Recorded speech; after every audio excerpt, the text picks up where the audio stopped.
The Giants might be the best team in the NFL that nobody's talking about. Or they'll just suck again. Yeah, they'll probably just suck again. Welcome in to the reveal of the number 26 team in my power rankings heading into the 2025 NFL season, as today we take a deep dive into the New York Giants, a team whose narrative is quite simple, especially for Brian Daboll, who I would say enters the upcoming season on the hottest of seats among NFL head coaches. But he and this Giants team have got to show some life, some offensive competency from Brian Daboll and his offense, as well as this defense. They have got to prove that they have the right pieces in place, and not that they are just heading in the right direction, that they can make real progress. I don't know that this team needs to be some playoff Cinderella team or anything, but they do need to recapture some of that magic from that 2022 season where Brian Daboll came in and looked like a brilliant head coaching hire at the time. They got to get some of that momentum back, or we will be talking about some bit of a new era of Giants football next season. But I will say, this is, in my opinion, the best roster that Brian Daboll has had to work with.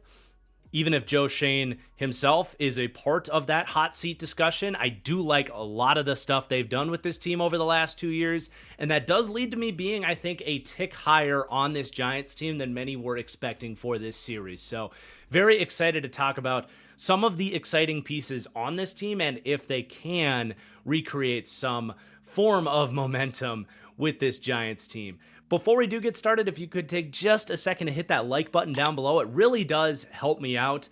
A lot goes into this series, so I'd really appreciate it. It tells other Giants fans and NFL diehards just like you to check out the video. And lastly, just one final reminder for the podcast people out there. We hit that stretch goal of 1,000 reviews on Spotify, so I will be doing that giveaway of 2 TFG hoodies.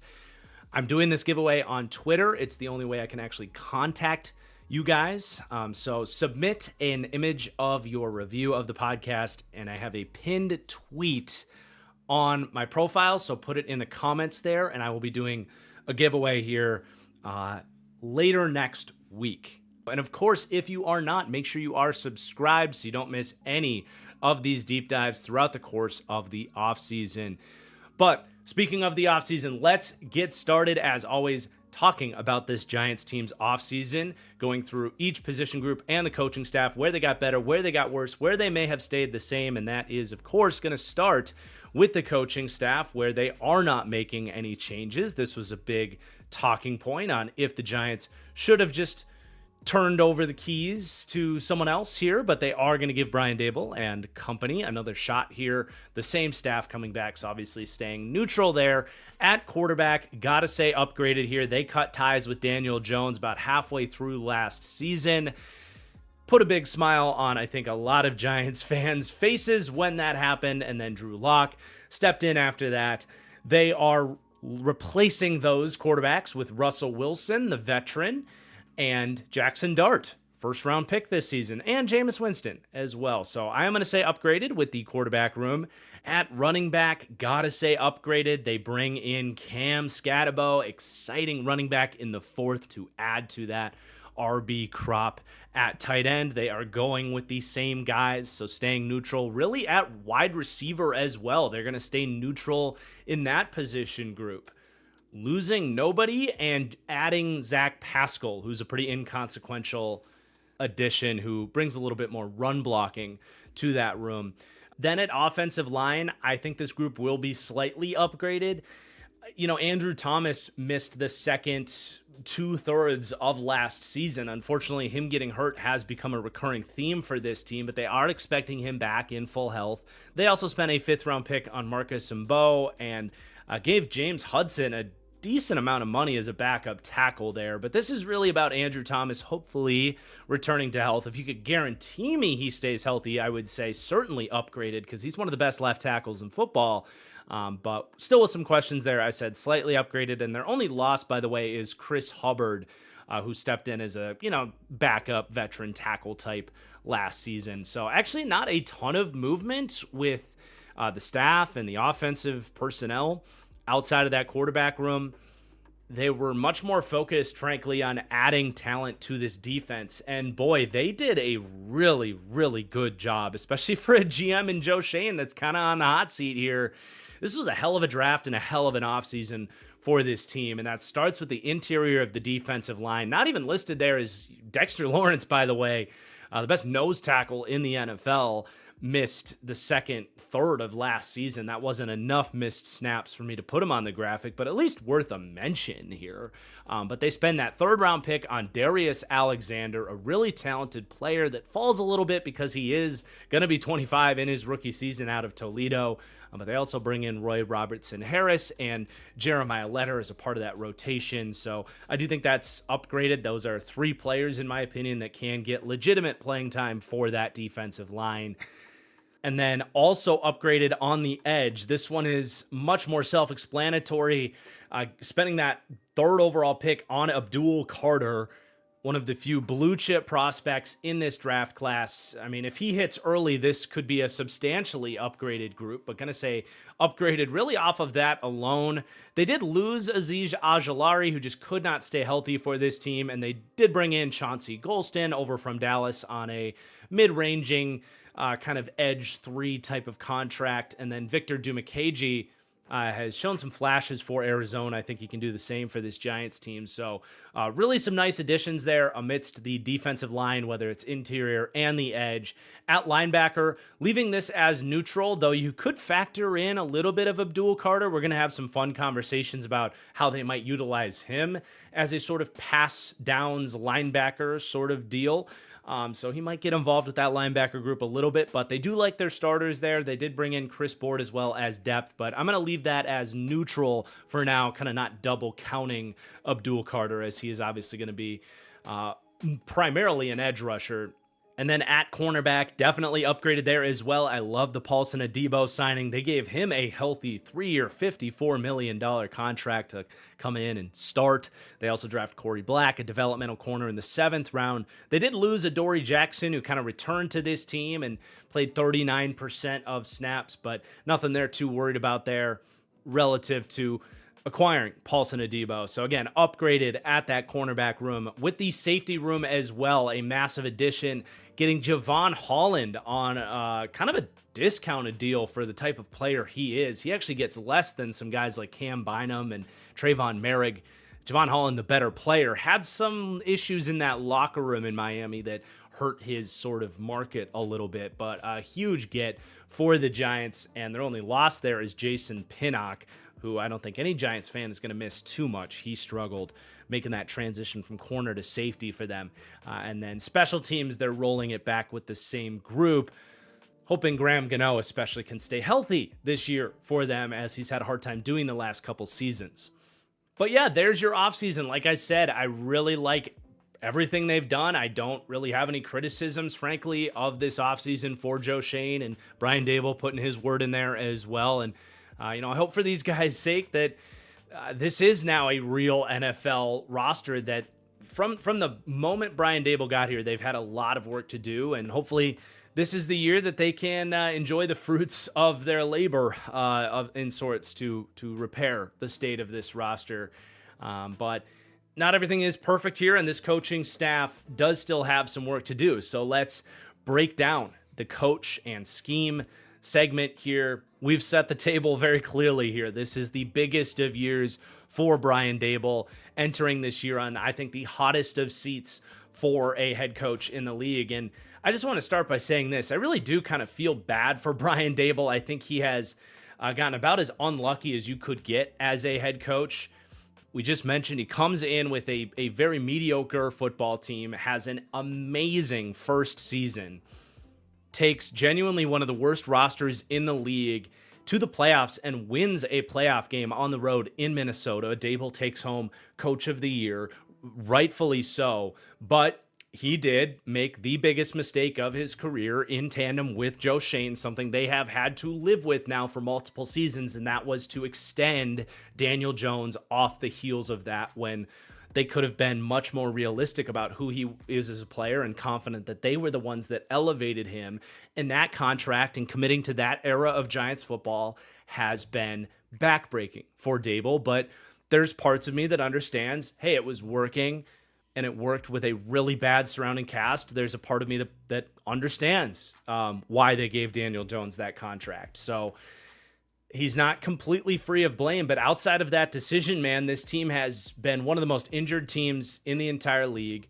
And not just that, but he's been unlucky in the sense that the cards just have not lined up for him to get that next quarterback to be able to react to the Daniel Jones mistake, right? 2023, they were still good enough, in large part to him making some good adjustments in the second half of that season where, they're picking sixth. And I can't really fault them for not drafting Michael Penix or J.J. McCarthy or Bo Nix as opposed to getting a Malik Neighbors. Like, yeah, Bo Nix looked great in his rookie season. Penix looks promising. We'll see about McCarthy, but relative to like going back in time, it certainly was not crazy to say, just give me the elite wide receiver. And they were right about what Malik Neighbors was, right? So I can't really fault them for that. And they tried to trade up for Drake May and the Patriots were not interested.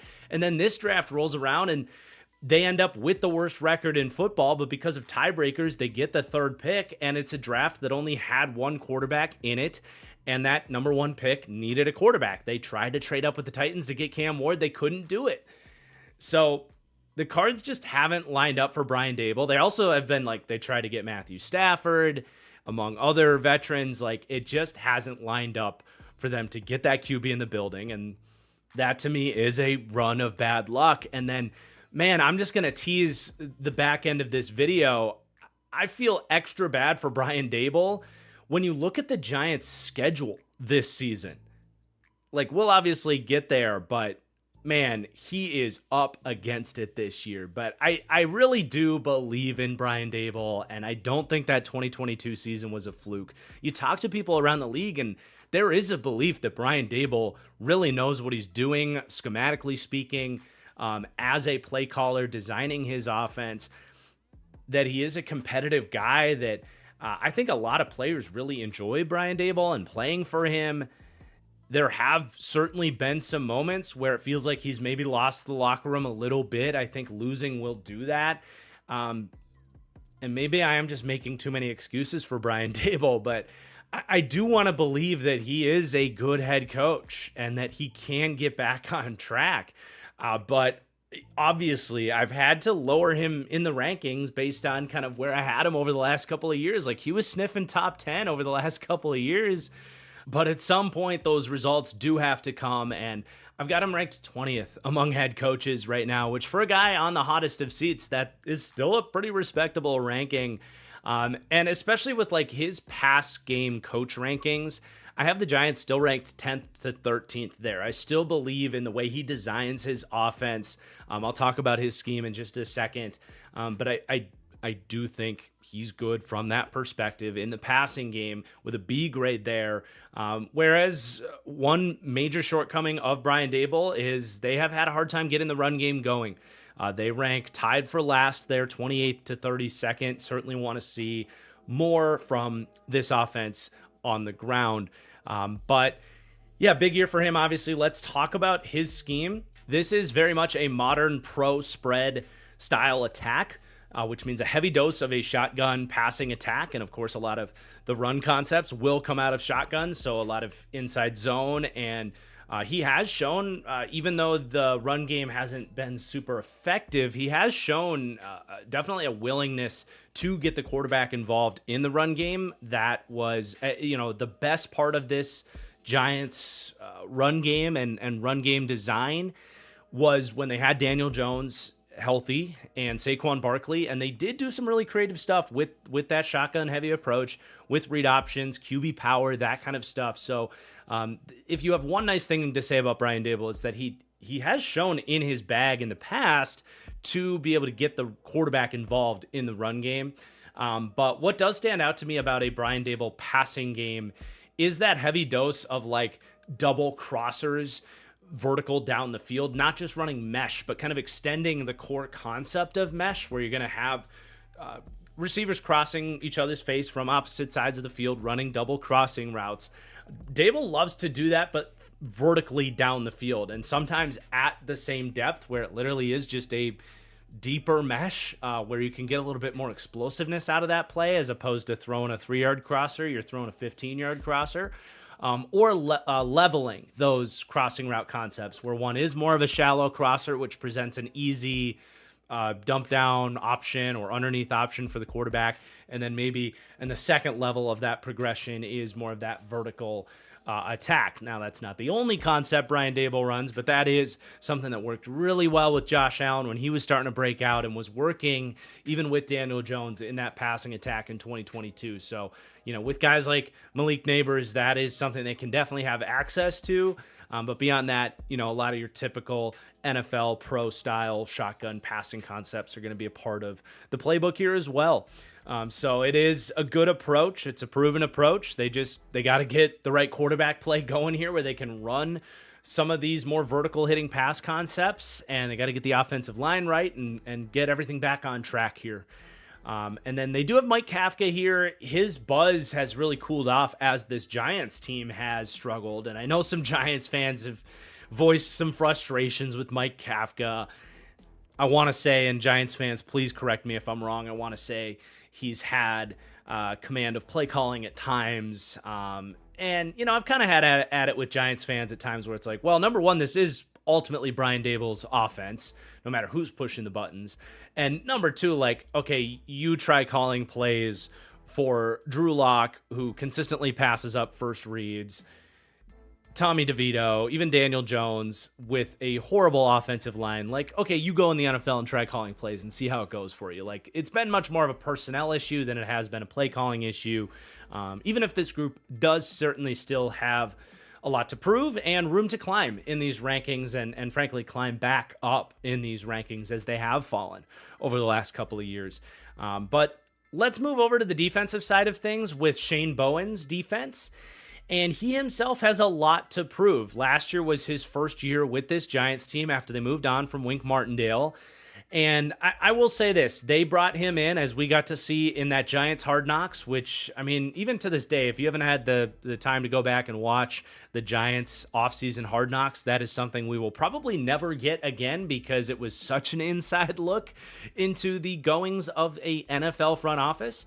But a lot of cool tidbits in that if you want to learn about what goes on in an NFL front office, definitely go watch it. But there's a cool segment where Brian Daboll is talking about who he wants to hire as his defensive coach, and he's going down the list of Shane Bowen's Titans defenses tied with Mike Vrabel there, and he's like, look, they've been top 10 in run defense like the last 3 years, and the Giants had really struggled to stop the run under Wink Martindale. They bring in Shane Bowen, and they were damn close to top 10 in run defense last season. Now, some additions with the D-line and the linebackers playing well helps as well, but I do think Shane Bowen deserves a fair share of credit for being a solid run defense coach. I still think more to prove there as he continues to kind of distance himself from being with Mike Vrabel, who we just had the Patriots deep dive. Like, I give Vrabel a lot of credit for some of the stuff they did in Tennessee there, stopping the run every year. But Bowen deserves some credit as well, and obviously got things back on track with being a more capable run defense last season. So they get a B- grade there. Of course, there are a lot of good defensive coaches in the league right now. I've discussed the depth of defensive coordinators in the league right now. So they do land 23rd to 28th for run defense coaching. And certainly room for that to go up. If they're a dominant run defense this year, like I think this front seven is capable of, that certainly could skyrocket. And then certainly a lot to prove from a pass defense coaching standpoint with Shane Bowen. They rank 28th there with a C+ grade. I don't necessarily have concerns about Shane Bowen, but I haven't seen a whole lot based on what they did with this pass defense last season and kind of him being connected to Mike Vrabel in Tennessee there. Hard to know exactly how much credit to give a guy like Shane Bowen in that situation, so I don't think he's a bad coach from that perspective, but certainly a lot to prove. But I think much more importantly, because Bowen is essentially an unproven defensive coordinator in my eyes, let's talk about what he's going to be doing schematically speaking for this Giants team. And we can piggyback in a large way off of what we talked about with Mike Vrabel and that system. Now, Bowen is his own mind, but he has spent the last 8 years really as Mike Vrabel's disciple. So you can expect a similar philosophy, right? With that kind of the core being an attacking 3-4 front. Now, something we really praised Mike Vrabel for that I'm not ready to fully, accept that Shane Bowen is capable of doing the same, and that is being such an adaptable, multiple coach, both schematically speaking in terms of the different style fronts that he can run, being able to, come out and run a 4-3 odd front one week, a 3-4 base front the next week, to a 6-1 front or a 3-3-5 penny front in other weeks. Like, that is something Mike Vrabel can really get behind. Theoretically, that would be something that the Giants have access to as well, with a very deep, multiple defensive line now. The ability to really be a multiple front and adjust to your opponents and what fronts will work better against their run game that week or their pass protection that week. And then also being adaptable in the sense of, okay, what corners do I have healthy this week? What are our corners good at? Being adaptable in the sense of what coverages you're running. One year, Mike Vrabel's been zone heavy. The next year, he's been man heavy, that type of thing. Yes, that is all a part of a Vrabel defense, which goes back to the Bill Belichick philosophies of being adaptable and multiple. I think Shane Bowen needs to prove that he can handle all of that stuff as a defensive coordinator and deploy that with his defense. But in theory, that is what this defense could look like. And as a Giants fans, you're hoping it can look like. Otherwise, you're talking about those core philosophies of a lot of kind of fire zone blitzes out of a kind of 3-4 style front, but more of those 2-4 style fronts. And a defense that would love to run man coverage if they can, but isn't afraid to play off zone, cover 4, cover 3, if the corners are struggling a little bit more as well. So that's kind of the core philosophy of this defense. One last note, schematically speaking, that I do think we will see with this Giants team, because we've already seen clips of it from early camp and some talks about it kind of when they drafted Abdul Carter, and that is to really lean into some of that multiplicity and catering to your personnel and adjusting your scheme to getting your best players out there in the most advantageous situations. And what I'm talking about here is using Abdul Carter, their top draft pick, as a kind of hybrid rush linebacker. And we can kind of split this conversation half and half, because we will talk about Abdul Carter in this role with the D-line breakdown. But just from a raw scheme perspective here, I would really be excited to see some form of a hybrid penny front. A penny front is really a 5-1 defense. Typically, you see 3 down linemen with a nose tackle in there, and then your 2 edge rushers out there. But I would love to see that as kind of a hybrid, a 5-1 penny front being a hybrid with your sort of double A-gap nickel defenses. Think back to some of those Vikings Mike Zimmer defenses where you got those 2 middle linebackers mugged up over the center and you don't know who's rushing and who's dropping into coverage. You can kind of build a hybrid defense of this where Abdul Carter is going to line up as kind of a 4-eye or a 3-tech, kind of basically replacing one of those defensive ends in what would be a penny front. Obviously not giving you quite the size and run defense to hold up in that gap, but Carter is unique in that he has played linebacker and defensive line and can actually get off of a one-on-one block against an offensive lineman. So I don't think he would get completely obliterated as long as you're able to scheme around double teams with the gap structure there. But obviously what he can do as a pass rusher showed what he can do as a pass rusher, lining up over guards at Penn State. That's something the Giants have talked about. It's like your ability to be a mismatch problem all across the offensive line. And then the kind of cherry on top of running this type of package, which I did see an actual clip from camp of them in this type of a look. The theoretical upside to kind of shelter your linebacker group in that Abdul Carter played actual linebacker for 2 years at Penn State and might even be a better coverage dropper than your other linebacker in Micah McFadden. So that's a real schematic wrinkle that I'm really hoping that wasn't just a clip of a rush package that was going around the internet, and is actually something Shane Bowen is looking at of like, okay, this could be a real schematic edge and advantage that could be a difference maker for this team and something we're really going to have to keep an eye out for if it can become a staple of this Giants defense. And frankly, I would be disappointed in Shane Bowen if they don't at least experiment with that early and often. But thus concludes our coach and scheme breakdown. Obviously, this is a group that I do believe in. It's just they got to get the damn job done this year and prove that they are worth their medal, or they will be replaced. But let's next get into the roster breakdown and start with the quarterback room, where the Giants are going with the good old get an adult in the room approach here, bringing in Russell Wilson on a modest 1-year, $11 million contract. Nothing too flashy here, but this is a move that I like, relatively speaking, for what it's worth, for what it is, all of those cliches. I think this can work, again, for what they're going for here, to have a veteran bridge quarterback to kind of come in, play okay, and hopefully save Brian Daboll's job. I think Russell Wilson, at least if he's healthy, can be a good enough quarterback to do that, assuming other aspects of this team also come together. I don't think Russell Wilson played bad last year for Pittsburgh. And frankly, in the first kind of month of him getting his job back, because he got hurt in camp and then they went with Fields for a little bit, and then eventually they realized Russ was going to be the better option for them, and he absolutely was. I think Russ played straight up good for the first month, and then things kind of cooled off. The contested catch rate came down a little bit, which was really their, bread and butter, was the classic Russell Wilson moonballs to Pickens and even a little bit of Mike Williams and some Calvin Austin in there. They stopped connecting on those quite as much, and then you're left with a little bit more of the downside of Russell Wilson, where he does take his fair share of sacks and he does miss reads over the middle of the field, whether it's just a straight up processing issue for him or a height issue for him.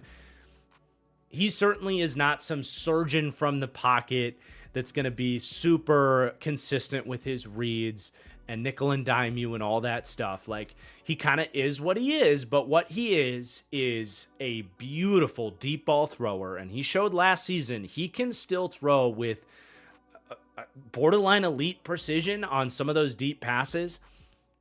This is something he's always had, and I think still does have, that if you give him a chance to just throw a one-on-one ball, whether it's on a slot fade or a deep post or just a go ball down the sideline, whatever it might be, he just has brilliant touch. He's got really great arm talent in the sense, okay, maybe he doesn't have like the strongest arm in the league. He's probably in the 19 to 26 range of just raw arm strength at this stage in his career. But I think arm talent wise, he's still in the top half of the league, because like the touch that he throws with and the placement that he's able to throw with, oftentimes off platform or about to get hit, he throws really one of the 5 to 6 most catchable deep balls in the entire league. And who's going to be a big fan of that? Not just Malik Neighbors, but Darius Slayton, who's a good vertical threat that just hasn't had a good vertical passer really in his time here with the Giants. And I actually think that's going to be an underrated fit here with Russell Wilson's skill set. But, Brian Daboll likes to get the vertical passing game going when he can. And I understand why he likes Russell Wilson. There's going to be some aspects of, like, okay, yeah, they schemed up an open crossing route on some of those sort of double mesh or layered mesh or vertical mesh concepts, whatever you want to go with calling those. There's going to be some moments where, like, damn, Russell didn't see it and he passed up an open read and he ended up getting into scramble drills. Sometimes he can make something happen in those situations. Other times he ends up taking his check down or taking a bad sack. Like, it's not always perfect with Russell Wilson. That's why he comes in with a 75 passing grade and ranking as the 22nd quarterback in the league for me. But this isn't just a nothing burger signing. I think Russ played pretty well for the Steelers, and I think this is very much getting an adult in the room, raising the floor of this group from what it's been, frankly, over the last 3 years. Like, do I think Russell Wilson today is still a better quarterback than even Daniel Jones in 2022 that had a nice season? Like, it's pretty damn close, and I would lean towards yes, but certainly better than what they've had in 2023 and 2024. Like, that is, I think, inarguable. But I think another part of this is, okay, hopefully he plays well, keeps the job. Again, they can restore some offensive competency, and Brian Daboll can keep his job into 2026. And that, to me, is where the Jackson Dart conversation begins. To me, especially with this Giants schedule that I know we still got to break down, but it's brutal. If Jackson Dart is playing in his rookie season, that to me is a really bad thing. I think that means things have not gone according to plan. I think that means they're losing games. I think that means very likely that Brian Daboll will be losing his job. And then you're talking about Jackson Dart going out there in just an unnatural situation as a quarterback that, to me, needs time. He just needs time, man. He's not super far away. He doesn't need 2 or 3 years. This isn't like a Jalen Milroe, Malik Willis situation.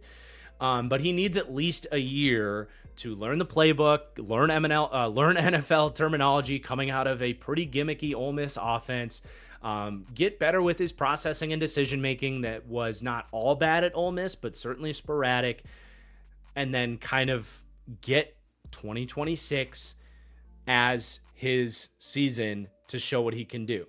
I think that very much is the plan, and if you're a Giants fan expecting otherwise, I would just kind of say prepare to be disappointed. I mean, Jackson Dart realistically was a day 2 quarterback prospect that the Giants felt like they needed to get someone in the building to start developing now, because this coaching staff and this front office, like, they are operating to save their jobs right now. And when that's the case, you have to make some decisions that other teams have the luxury of not making. And every other team really had the luxury of not having to spend a first-round pick on Jackson Dart. The Giants did. Not that it was an egregious pick. Like, if they were able to get him at, say, 34 or wherever their second-round pick was, I would have said, yeah, great process. That's just fine. They ended up trading a pair of third-round picks to come up and kind of put higher expectations on him as a first-round pick, because that's just how things work. But even as a first-round pick, I like to believe that for what Dart was as a prospect, the Giants are going to give him a year, let Russ start, hope that plan goes according to plan. And then, yeah, in 2026, theoretically, Jackson Dart has solid upside as a quarterback. I don't think he has great upside. I don't think he has a cannon for an arm. He certainly has a good arm. He's got plenty of arm strength to be an NFL quarterback. Frankly, it's not dissimilar to the arm strength that Russell Wilson has had a borderline Hall of Fame career in Russell Wilson. So plenty of arm strength, right? But it's the random mistakes under pressure and a lot of just ugly pocket presence moments with Jackson Dart. Like, I will say, if you got tired of Daniel Jones bailing out of clean pockets, walking into sacks, not knowing where pressure was coming from, not buying time inside the pocket to find throws down the field, that was Jackson Dart's biggest weakness. And that's a trait that, yeah, it's more of a subjective evaluation, but it's something that more often than not does not develop in an NFL quarterback, and was kind of the biggest reason I didn't like the Giants spending a first-round pick on Daniel Jones way back in the day. So that is a trait that I worry about making Jackson Dart kind of a Derek Carr-esque quarterback in that sense, with the poor pocket presence.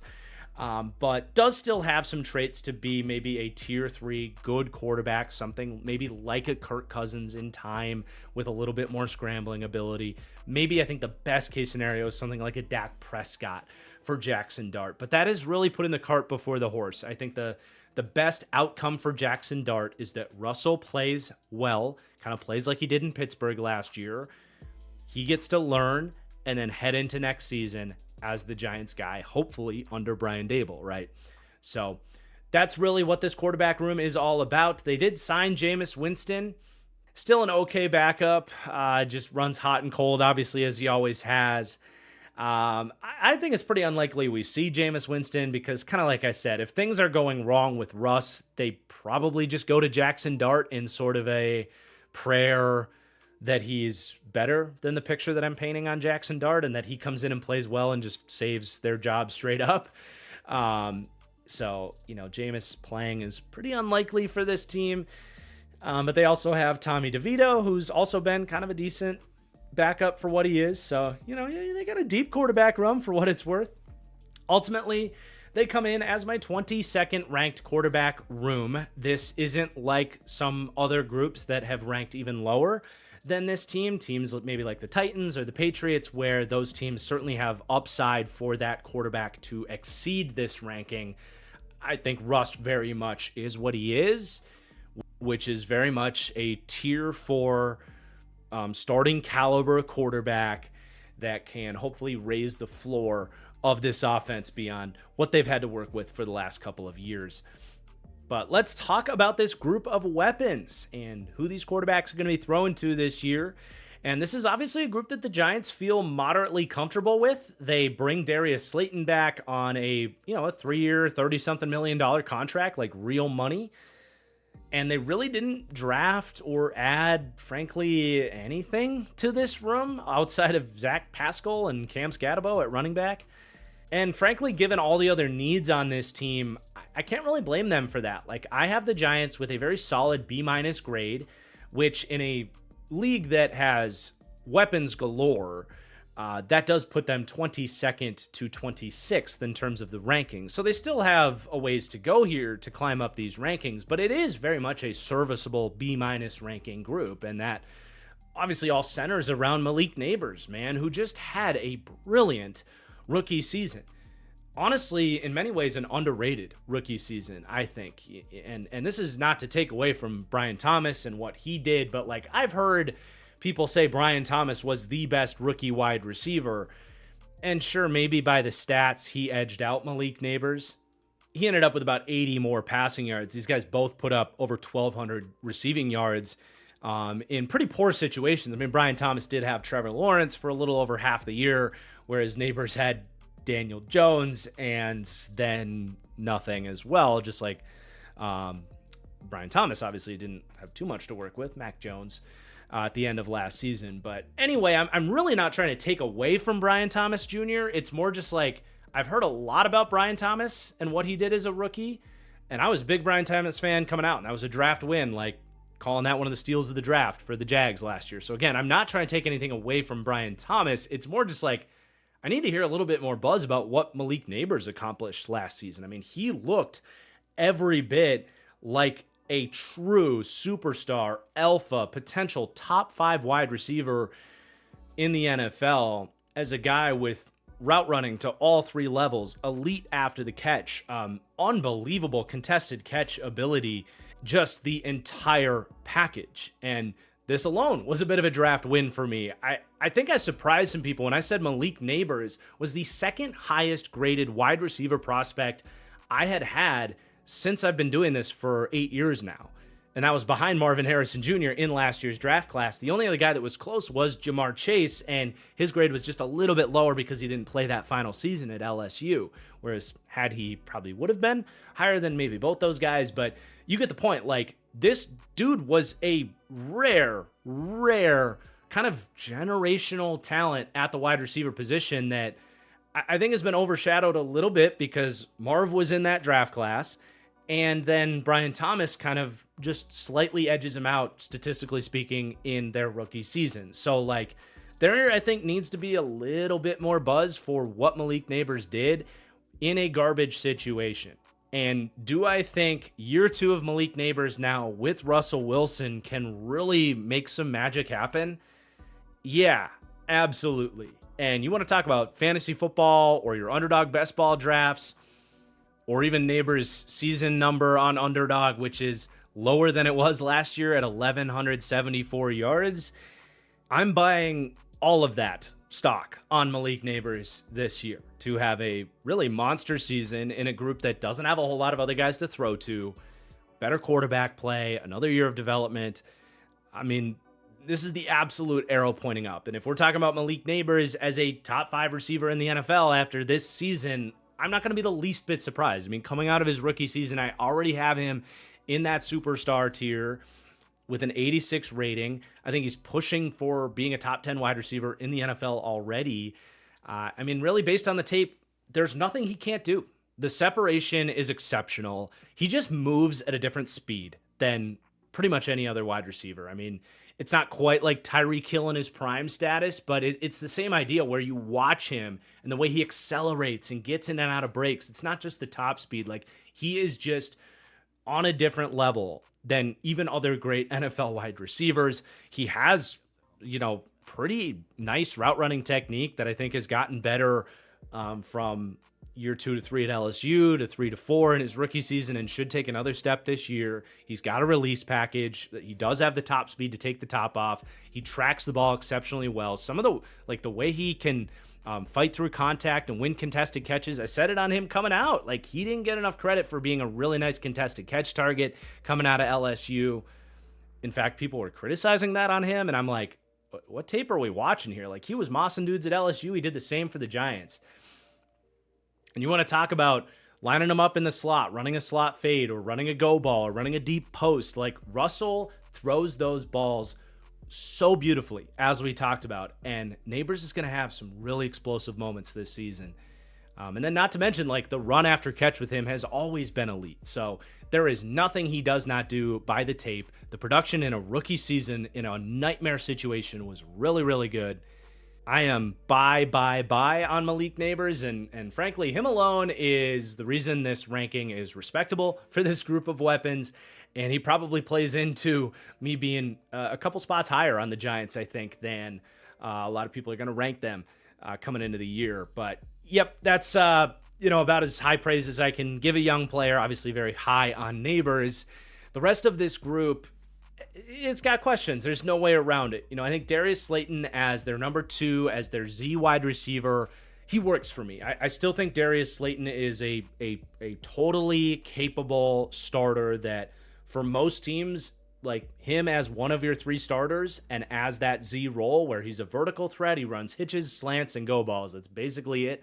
That very rudimentary Z wide receiver skill set off the line as that flanker. Like, I think he's really good at it. He has drops. That holds him back. There's no way around it. He's got his frustrating games in there. And Giants fans have certainly had a little bit of a roller coaster with Darius Slayton. But I do think he's got the separation skills. He does win tough catches. And he's a good athlete. And they extended him for a reason.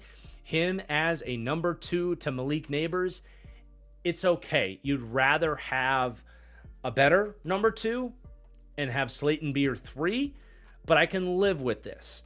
And I think Slayton himself is another fantasy football sleeper, especially if you play on the Sleeper app, by the way, because in every format I play, they've got him like in the phantom zone of rankings. Like, he's in like the 300 rankings. Like, no, he's going to be a nice bye week plug-in for you, and he's a decent underdog best ball pick too, because he's gonna have some vertical receptions from Russ Wilson. He's gonna have some 100-yard touchdown weeks in there. So as an 18th round pick on underdog, like, yeah, go get yourself some Darius Slayton. He's gonna get some of those moonball targets from Russ, and there's gonna be some weeks where it works. There's gonna be some weeks where it doesn't work for sure. But again, I'm okay with Darius Slayton as a starter. And then Wan'Dale Robinson makes sense for his skill set as a slot weapon. It's just, honestly, Malik Neighbors can do a lot of that stuff, and Wan'Dale just isn't very efficient. In fact, he's arguably the least efficient wide receiver in NFL history. His yards per reception is just, frankly, hilarious. 7.5 yards per catch. Like, that's lower than a lot of running backs. He had 93 catches last year, but only 700 yards. I mean, I kind of felt like we knew what he was coming out of Nebraska, and that's why I was like, yeah, he's more of a 3rd or 4th round pick. This was one of the early mistakes of, Brian Daboll in this front office. They spent a pretty nice 2nd round pick on him, and he's, I think, capped out. Like, he's a quick route runner and all that. Like, he can get open underneath, but he's not that dynamic after the catch. Like, he's okay, but he's not that fast. He doesn't have that much contact balance. Like, he's a very limited kind of slot weapon. And in many ways, I see him as kind of a dime a dozen slot option for a team. And ideally, maybe wouldn't be one of your go-to starters. But at the same time, he's not a liability. He's there. He's going to do what he does. Then I'll stick with the starting group here. because there's just not a whole lot of depth to mention, frankly. You have Theo Johnson, who they're hoping for a nice year two from. He's interesting to me. I was not a fan of him coming out. I just didn't see it in his Penn State tape. I saw a lot more flashes, frankly, in his rookie season for this Giants team than I ever did at Penn State. But you did also see a lot of those issues where he's not a natural catcher of the football. He fights the ball at times, and you saw that. He had 5 drops and a 15% drop rate. He's really not a natural athlete either. Even if his testing was really good, he ran this, not just a good 40 time, but he ended up with like a good 3 cone and a good shuttle. You look at him on tape though, and like he is stiff as a board, and he turns like a dump truck. So, from a route running separation standpoint, I think you got to keep him on a linear trajectory. Run him up the seam on crossing routes, and that's about it. He can turn upfield and catch a dump down as well and show some flashes after the catch. But, there's some traits there in terms of the size-speed combination. I do think he can get better as someone that this team is betting on and is going to get, room to develop as someone that I just don't view very highly with a 68 rating there. So I do put the up arrow on him, but I don't think he has like crazy upside. Like I think he could be kind of a low end starter with some mismatch potential in the right role. But I also don't think it's a guarantee that he hits that. And if he doesn't, they will certainly be looking for another guy after this year as a 4th round pick, but they're willing to bet on him and we'll see what he can do. And then I think we'll see a bit of a rotation with these backs. Tyrone Tracy is obviously fascinating with being a 5-year wide receiver in college, and this is now his 2nd year of his life as a running back. We'll have more to talk about him in the running back backfield segment of this video, but if he can clean up the drops, which feels practical for a guy that has that wide receiver background, I do think the arrow could be pointing up on what he can mean to this team as a pass catcher out of the backfield. But he had 6 drops on 50 targets last year. Like that is not what you expect given his background there. And then the pass blocking as well. To call it a work in progress is putting it lightly. Like he's an issue out there as a pass protector right now. So those are areas that like he's got to get better at if he's going to be more of a difference making pass catcher.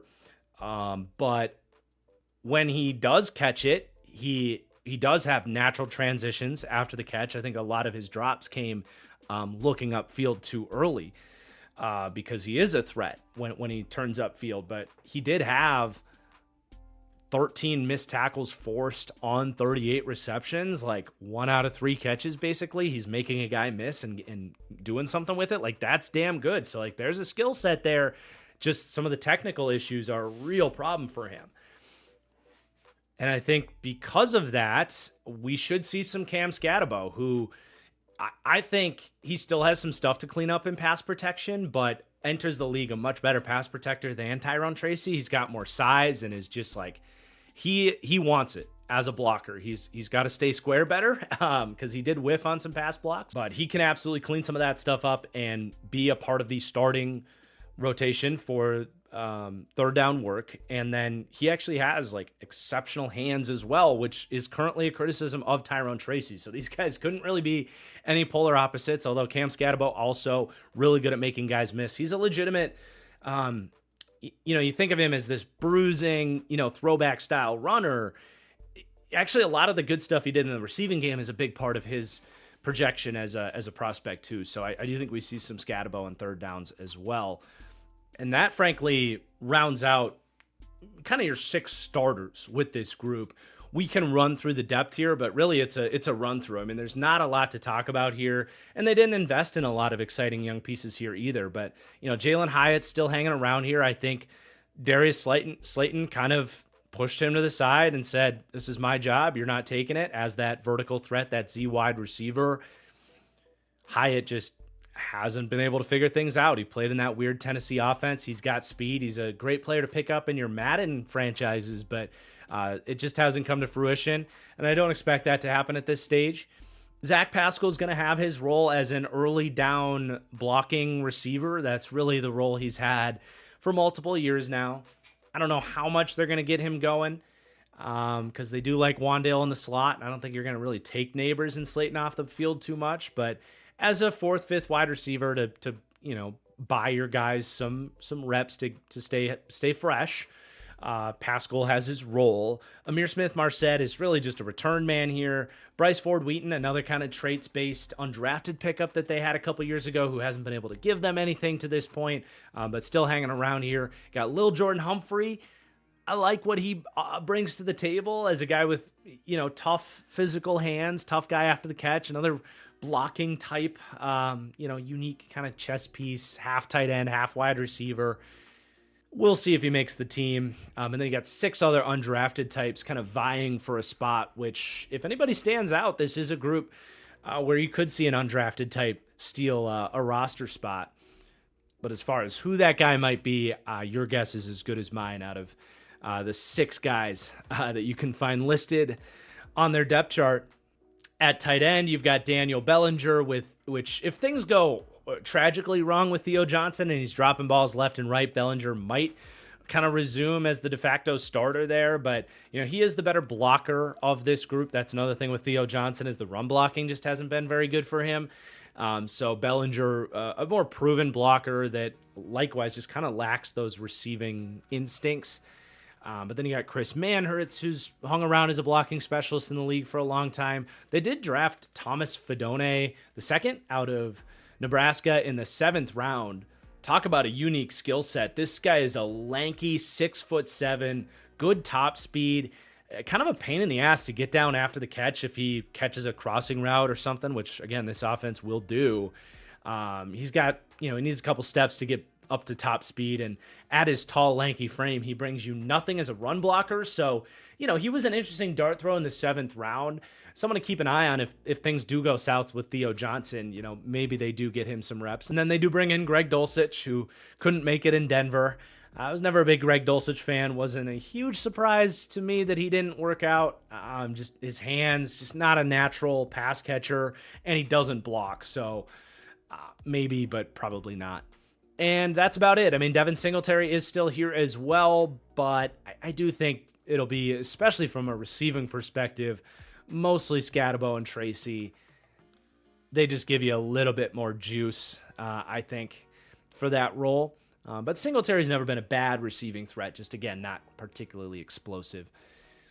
But there you have it for your weapons. Again, a solid group. I think, for what it's worth, this is the best group of weapons that Brian Daboll has had since he's been here, with Malik Neighbors being a smash hit as that top rookie draft pick being the core reason for that.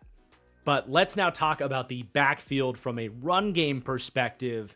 It's not a highly ranking backfield. That's not going to come as a surprise. They rank with a C grade, 27th to 29th for me. So damn near towards the bottom of the league. But this is a group that does have potential to exceed that by season's end.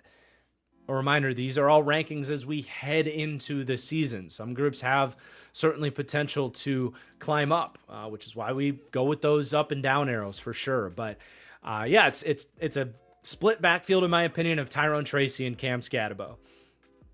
And I would say both these guys have potential in their own right. Scatabo's the guy I'm more excited about and who I would bet on to more overtake this backfield. But Tracy is a guy with a decent bit of upside, and it's just a very unique conversation where, like, if he can really, now in his 3rd year at this position, figure things out, he absolutely has the talent and the traits to hold off someone like Cam Scatabo, who we'll talk about. But there's so many aspects of his game that need to be cleaned up. We talked about the stuff in the receiving game, which is very important for him because him being a big pass catching threat is going to be a core reason why the Giants would want to make him more of their featured back in time. But it's not just that. I think the drops tie into a core issue for Tyrone Tracy, and that is just overall ball security. Like, this offseason has got to be all about the ball for him. Not only did he have those 6 drops, but he had 6 fumbles as well. And that was, that really took a lot off of his season, because week 5, he ends up getting the workload. He has a just awesome breakout performance. against Seattle. He ends up with 129 yards on just 18 touches. And then, I mean, he went on about a 5-6 week stretch there where it felt like they've found like a star running back in the 5th round. But in that 6 week stretch, he had 3 games of 100 yards. But the Carolina game, which was week 10, where he did have 103 yards, but he had 3 fumbles in that game. 2 on the ground, 1 through the air. And then the week after that, he fumbles again against Tampa, coming off the bye week. And his workload goes from, on that 6-week stretch where he's averaging 80 yards a game on the ground or something like that, just kind of eyeballing it right now. He goes from about 22 touches a game down to about 11 touches a game. Okay, then he goes 4 weeks, no fumbles. Week 17 rolls around against the Colts. They give him 20 touches, but he fumbles 2 more times. And then all of a sudden, week 18 goes back down to 14 carries again. So, as we know, you cannot fumble as a running back. There are too many talented running backs in the NFL. They will replace you. They will bench you. They will put you in the doghouse. I don't think there is a single thing that drives an offensive coach crazy more than fumbles from the running back, because that feels like it should be cleaned up and should not happen. And an interception as a turnover is one thing that can really hurt your ability to win a game, but fumbling is a much more avoidable thing in many situations and very inexcusable. So you got to get that cleaned up, and you got to think that he can get that cleaned up, but he has to, or he will lose this job to Cam Scatterbo.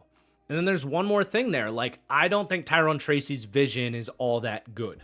Especially in terms of some of the decision-making with his vision, some of the bounciness, and just there's a lot of plays where there actually was good run blocking, and he just didn't see it and didn't hit the hole. And that's another thing that drives coaches crazy. Now, that I'm willing to give him a little bit more leeway because he's so new to this position, and I do think it's gradually getting better. And I think he has instinctive vision. Once he does clear into the second level, he is really good at, sensing, pursuing second-level defenders, and having that kind of creative vision in that sense. But there's just a lot of areas of the running back position that Tyrone Tracy has got to clean up. And if he does, he is a guy that makes a lot of defenders miss. He has good top speed. He runs through a lot of tackles. He has adequate power at 6'1", 210. There's a lot of Tony Pollard to his game, not just the former receiver, but he's 6'1", 210 and kind of has a nice size speed combination. So there's a lot to like. You don't have to sell anybody on the high end of Tyrone Tracy. It's the floor and the ugly moments that he's got to clean up. And you better believe the second Tyrone Tracy puts one on the ground, Cam Scatterbo here is going to be sniffing for that opportunity. Man, this guy is every bit a dog on the football field. He is one of the most physical runners I've ever watched at any level of football, just constantly pissed off. A violent runner that can back it up with his size and his power. And that's obviously what stands out most about Scatterbo when you just load up a highlight reel on him. But if that was all he had, I wouldn't be as excited about him. He pairs that with really sneaky agility, frankly. His foot speed is exceptional, just straight up for a running back prospect. Something he just doesn't get enough credit for, and that is what makes him special. That is what really allowed him to have one of the highest seasons of missed tackles forced in PFF's history, right up there with Ashton Ginty and Bijan Robinson in that metric. But if you're going to make defenders miss, it's not just about, having contact balance and brushing off tackles, which is a core part of it. And yeah, you can juke guys and all that. And he can do some of that stuff, frankly. He can spin and juke around guys, but it's the subtle moments with his foot speed that make Cam Scatterbo so special, where the linebackers lowering his shoulder to hit him, and he, with that quick agility, the foot speed, has constant access to subtle steps. So once a guy declares that he's going to strike Scatterbo, he's able to quickly replant and repivot his body so that you're never getting 100% of him. He reduces his hitbox, if you will, and just doesn't take the full hit from the defender that is approaching him. And you pair that with already good contact balance in his size and strength in his arms to stiff arm you. He's a pain in the ass to get on the ground, not just because of the physicality, but the shiftiness as well. And he just does not get enough credit for that, or his vision, which is much better than Tyrone Tracy, in my opinion. Now, Scatabo does come with a lot of the same fumbling issues for different reasons. I mean, Scatabo is he is that bowling ball of needles style where he will find himself just bouncing through the defense, and the ball does open up to susceptible angles to be punched out and ripped out by defenders. And I don't know if in Scatabo's case, if he can avoid that and play with the same style, surely he can be more conscious of it and just hold on to that ball for dear life. But that is something that you got to keep in the back of your mind with Scatabo. It's probably the biggest weakness on him. He had 4 fumbles himself at Arizona State. But I really think Cam Scatabo can be a high-end starter in the league. I mean, I had him as my 4th running back in this draft with a 2nd-round grade. They get him in the 4th round. And I certainly think higher of Scatabo than I did on Tracy pre-draft, certainly. I mean, Tracy impressed as a rookie, and obviously we're evaluating these guys as NFL talents now. But I do think Scatabo can be very much something like what James Conner or David Montgomery are right now, which are like borderline top 10 running backs, frankly, and real impacts in that play style. Like, that's very much the mold that I see with Scatabo. And I think they got themselves a good one here. I'm excited to get him. And he's another guy that, like, I'm definitely targeting, because I think if you get to week 6 and Tracy doesn't clean up some of the stuff, they might just say, you know what, Tracy, you were a 5th-round pick.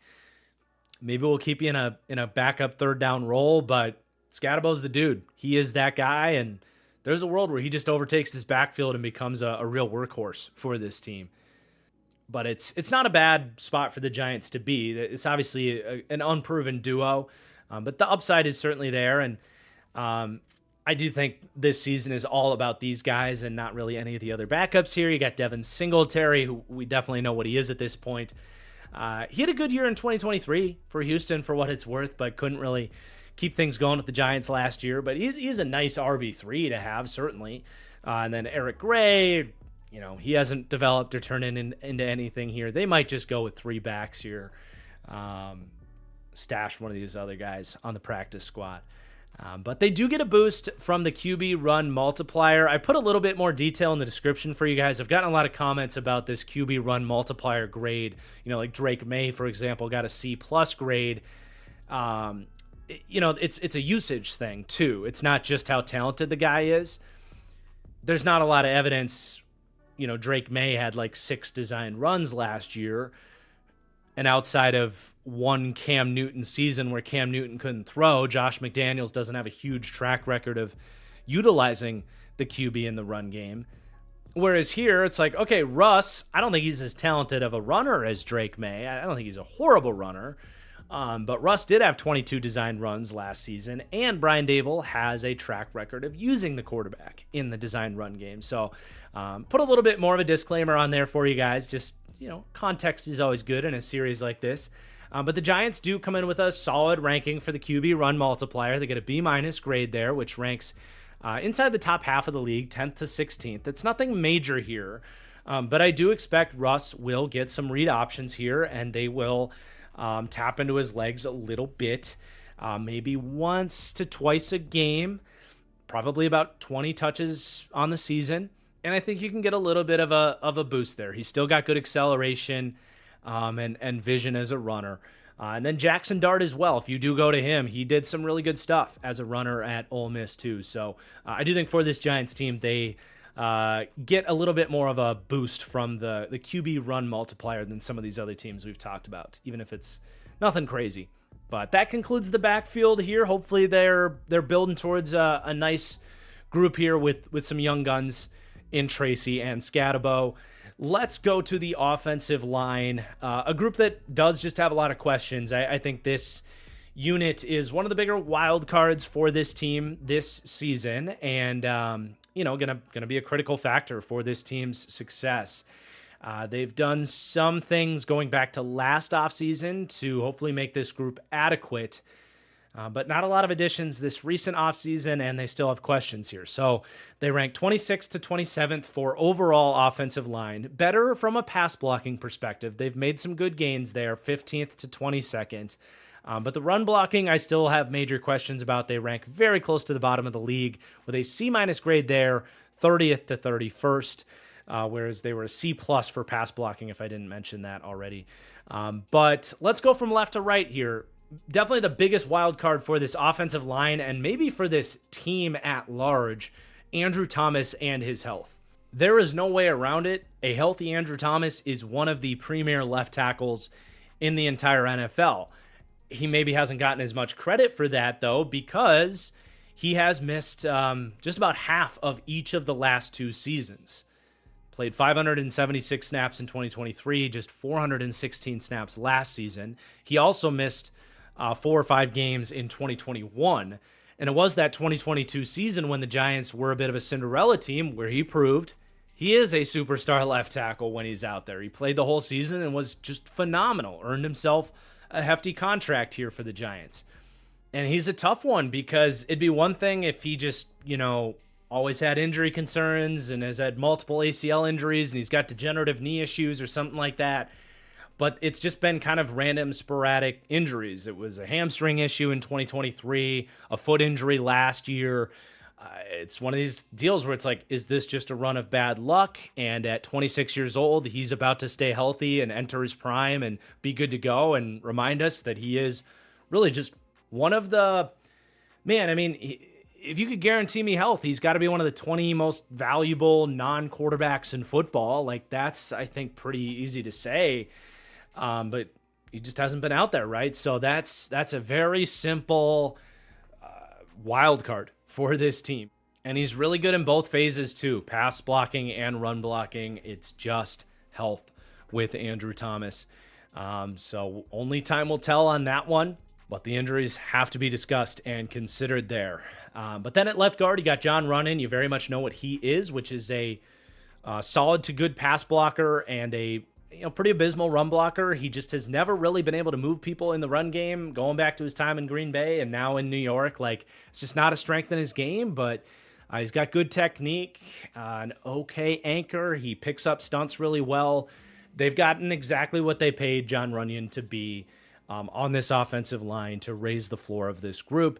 And then at center, you have John Michael Schmitz, their second-round pick, now heading into year 3. And he settled down in year 2. Still wasn't great. His rookie season, he certainly didn't look promising. Both phases were really an issue for John Michael Schmitz. Year 2, he gave up less pressure. Still a lot of pressure, though. If you can get him one-on-one, I just don't know that that's ever going to be a strength for him. Kind of feels very like, honestly, what we talked about in the last deep dive with Bradbury, who's started a lot of games for the Vikings, but if you can isolate him one-on-one in pass pro, I don't know that he can anchor against that. He's a little bit bigger than someone like Bradbury, so there's a little bit of hope that can take another step, because it went from horrible in 2023 to just bad last season.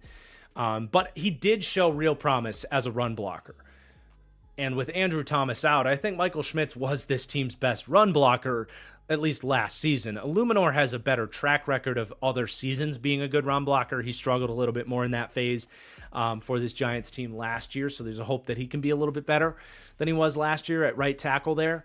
But with Schmitz, it's just is there another leap in there this year? There's plenty of reason to believe that can come for him, because we did see that jump from year 1 to year 2, and I do think he has the athletic potential to be a plus run blocker and better pass blocker. So the arrow I do have pointing up on him, it's just, how much further up is it going to go? I've got a 70 overall rating on him, which is a startable player, but not a great starter by any stretch of the imagination.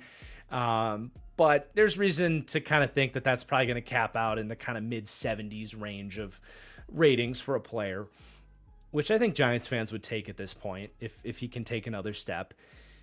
Not a guarantee, but I'm optimistic. But then at right guard next to him, they do bring Greg Van Roten back. And I would say they got what they could have hoped for him as last year, a 34-year-old guard. He's already 35 years old now, heading into next season. He wasn't quite what he was in his age 33 season for the Raiders in 2023 when he was, I'm not going to say a Pro Bowl level guard, but he was at like a top 15 guard in that season. They didn't quite get that from him from a pass blocking efficiency. He took his losses, but he's still capable. And, they bring him back as kind of a veteran Band-Aid as they're still, they're trying to fill out the holes on this team, and they got to get what they can get here. If he can stay healthy, which he's done a good job doing that the last couple of years, I don't think you have to necessarily worry about him other than the age side of things. Like, if he can play well at 33 and 34 years old, there's reason to believe he can do that at 35 years old. But the floor could fall out from a guy like this at any given moment. So you're a little bit scared of that in the back of your mind. But certainly, like, if John Michael Schmitz can take another step forward and Greg Van Roten is your weakest link, there's many worse weak links in the league than Greg Van Roten. And then at right tackle, you have Jermaine Illuminor, who's a very solid player. Another guy, in many ways, like John Runyon, like, you know what you're getting. He's not this tremendous athlete. He can lose against more athletic pass rushers, certainly as a tackle. Like, he's realistically built more like a guard. He's played better as a tackle, though, just for one reason or another. He's had a better pass blocking efficiency at that spot. And they're hoping to just kind of lock him back in as their right tackle if Andrew Thomas can stay healthy. Last year, he ended up sliding out to left tackle, and they put Evan Neal at right tackle when Thomas got hurt. And Illuminor showed that he can do that too. But obviously, with Thomas at the left side, they got Illuminor plugging in at right tackle. And they have every reason to feel very good about what he's bringing to the table. Again, not a superstar, going to take his losses at times, but far from an issue, closer to a strength than a weakness, I would say. And that rounds out your starters. So if you could guarantee me a full season of health from Andrew Thomas, this offensive line would already rank a little bit higher.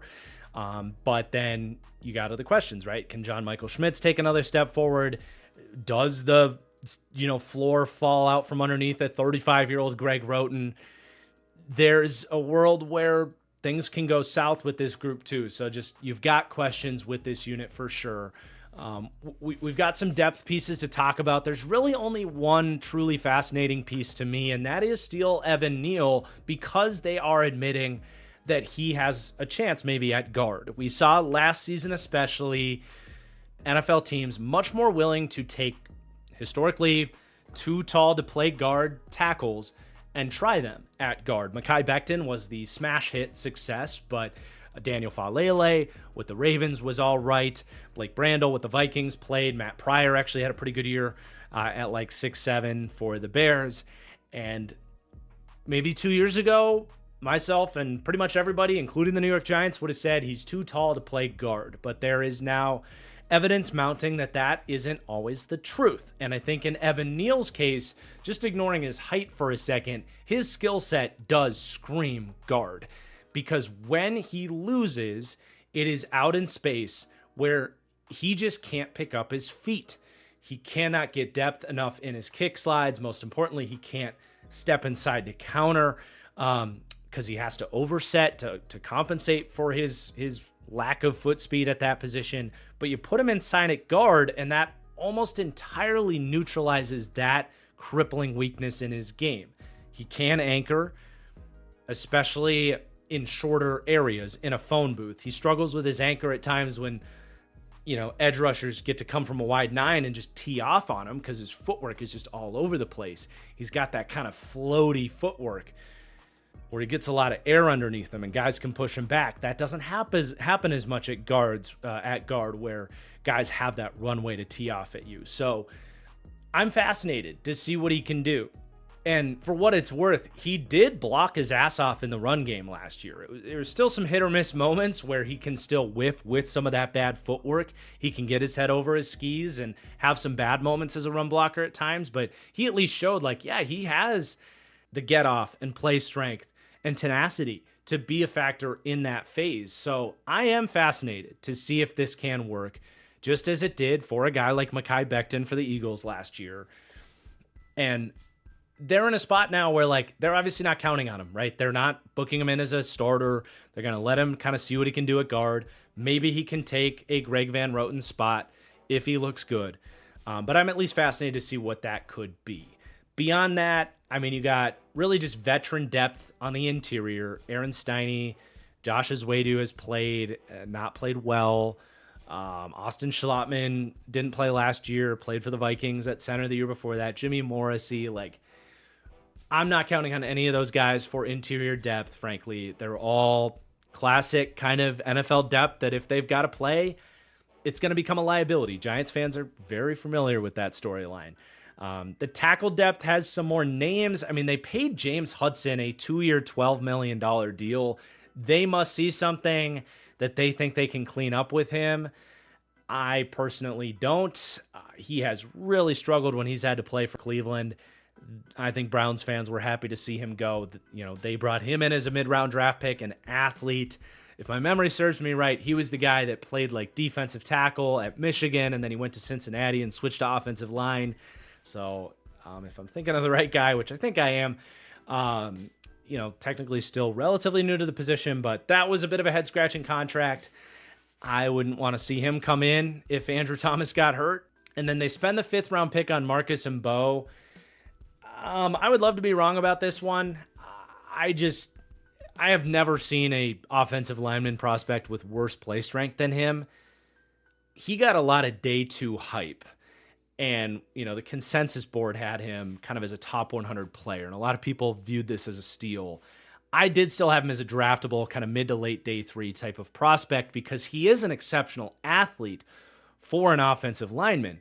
But what's the point of being super athletic if it comes at the cost of being one of the weakest, lowest play strength offensive linemen you'll ever see? He has no anchor. He cannot move players in the run game. At the Senior Bowl, watching his one-on-one reps, I was floored to hear people say he was one of the best players in attendance there because he looked like he didn't belong against NFL competition at the Senior Bowl. So, and it wasn't just that. I didn't think his tape was good either. I think as a move center in a wide zone blocking system, he has potential to maybe learn that role. That's not really this system, though.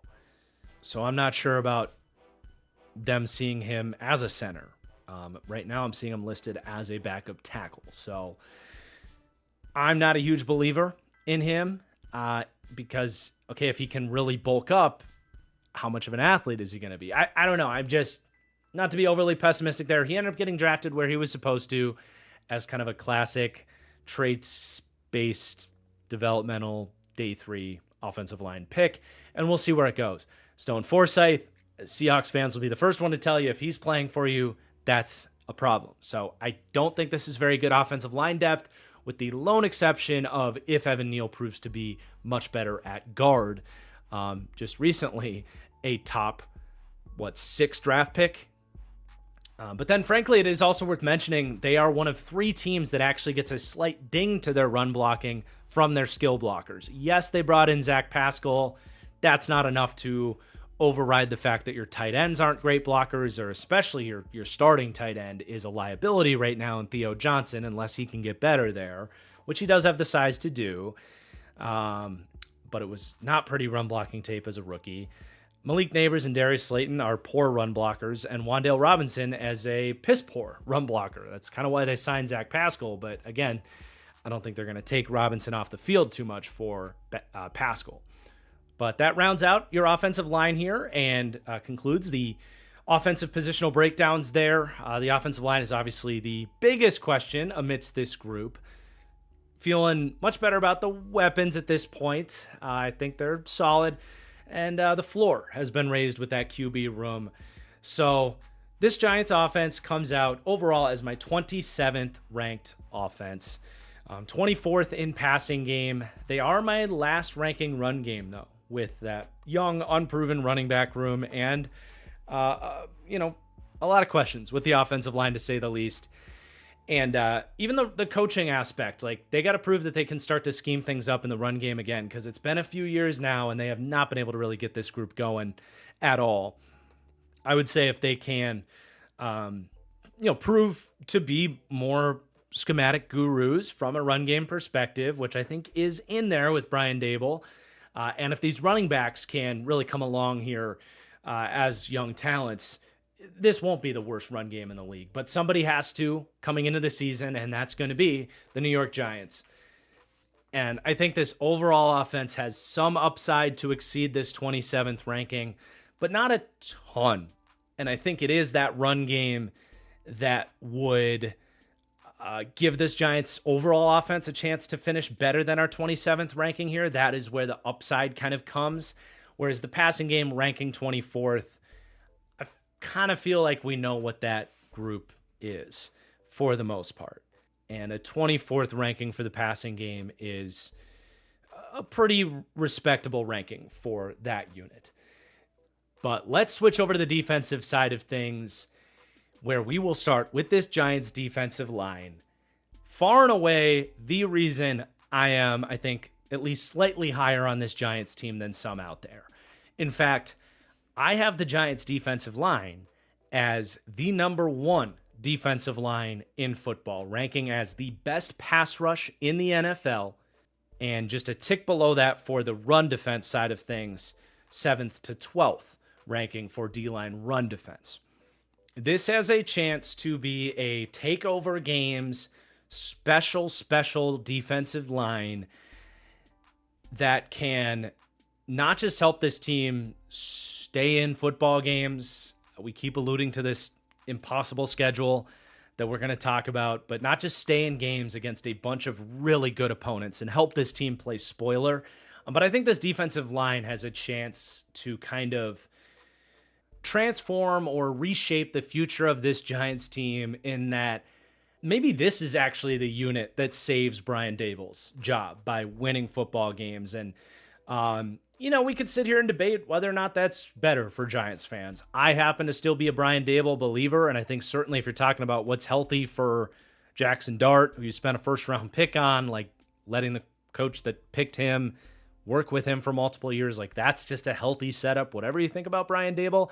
But this might be the unit that actually sells ownership on the fact that, yeah, this team is a year away. And they have at least one elite aspect that can take over football games, and it's saying a lot. So where do we want to start? I mean, I think you got to start with Sexy Dexy, Dexter Lawrence, the best nose tackle in the NFL. And I think it's at least a debate between him and Chris Jones for who the best interior D lineman in the NFL is. They're very different players. It's almost entirely different positions. Chris Jones plays a lot of 3 technique. Dexter Lawrence plays a lot of nose tackle, but very different styles, and that debate is almost useless to me. But I do give Dexter Lawrence the crown for the best nose tackle and the best run defending defensive lineman, or at least interior defensive lineman in the NFL. But the beauty of Dexter Lawrence is he's not just the run defending nose tackle.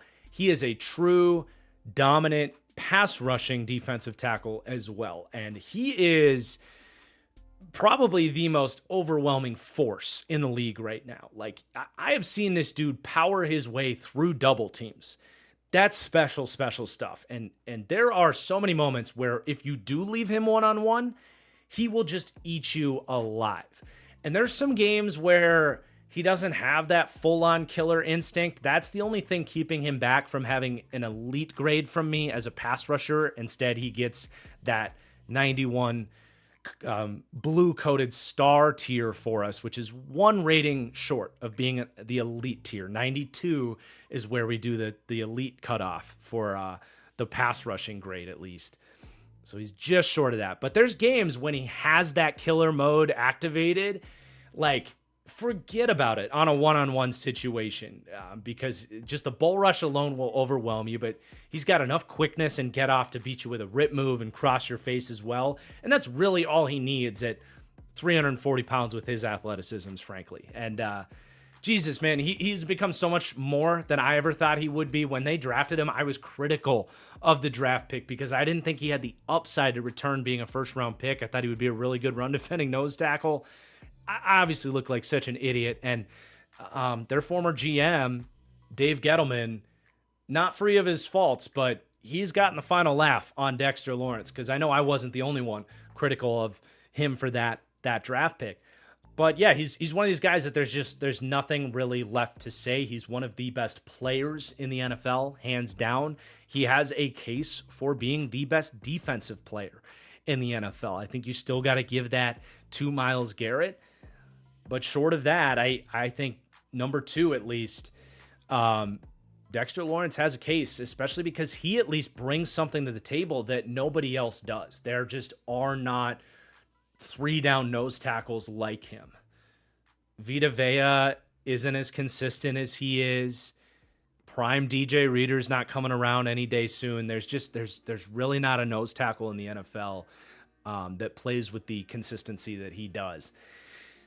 And the value of having a guy like Dexter Lawrence, like a Myles Garrett, like a Chris Jones, and Lawrence is one of those guys, obviously, is that he commands double teams.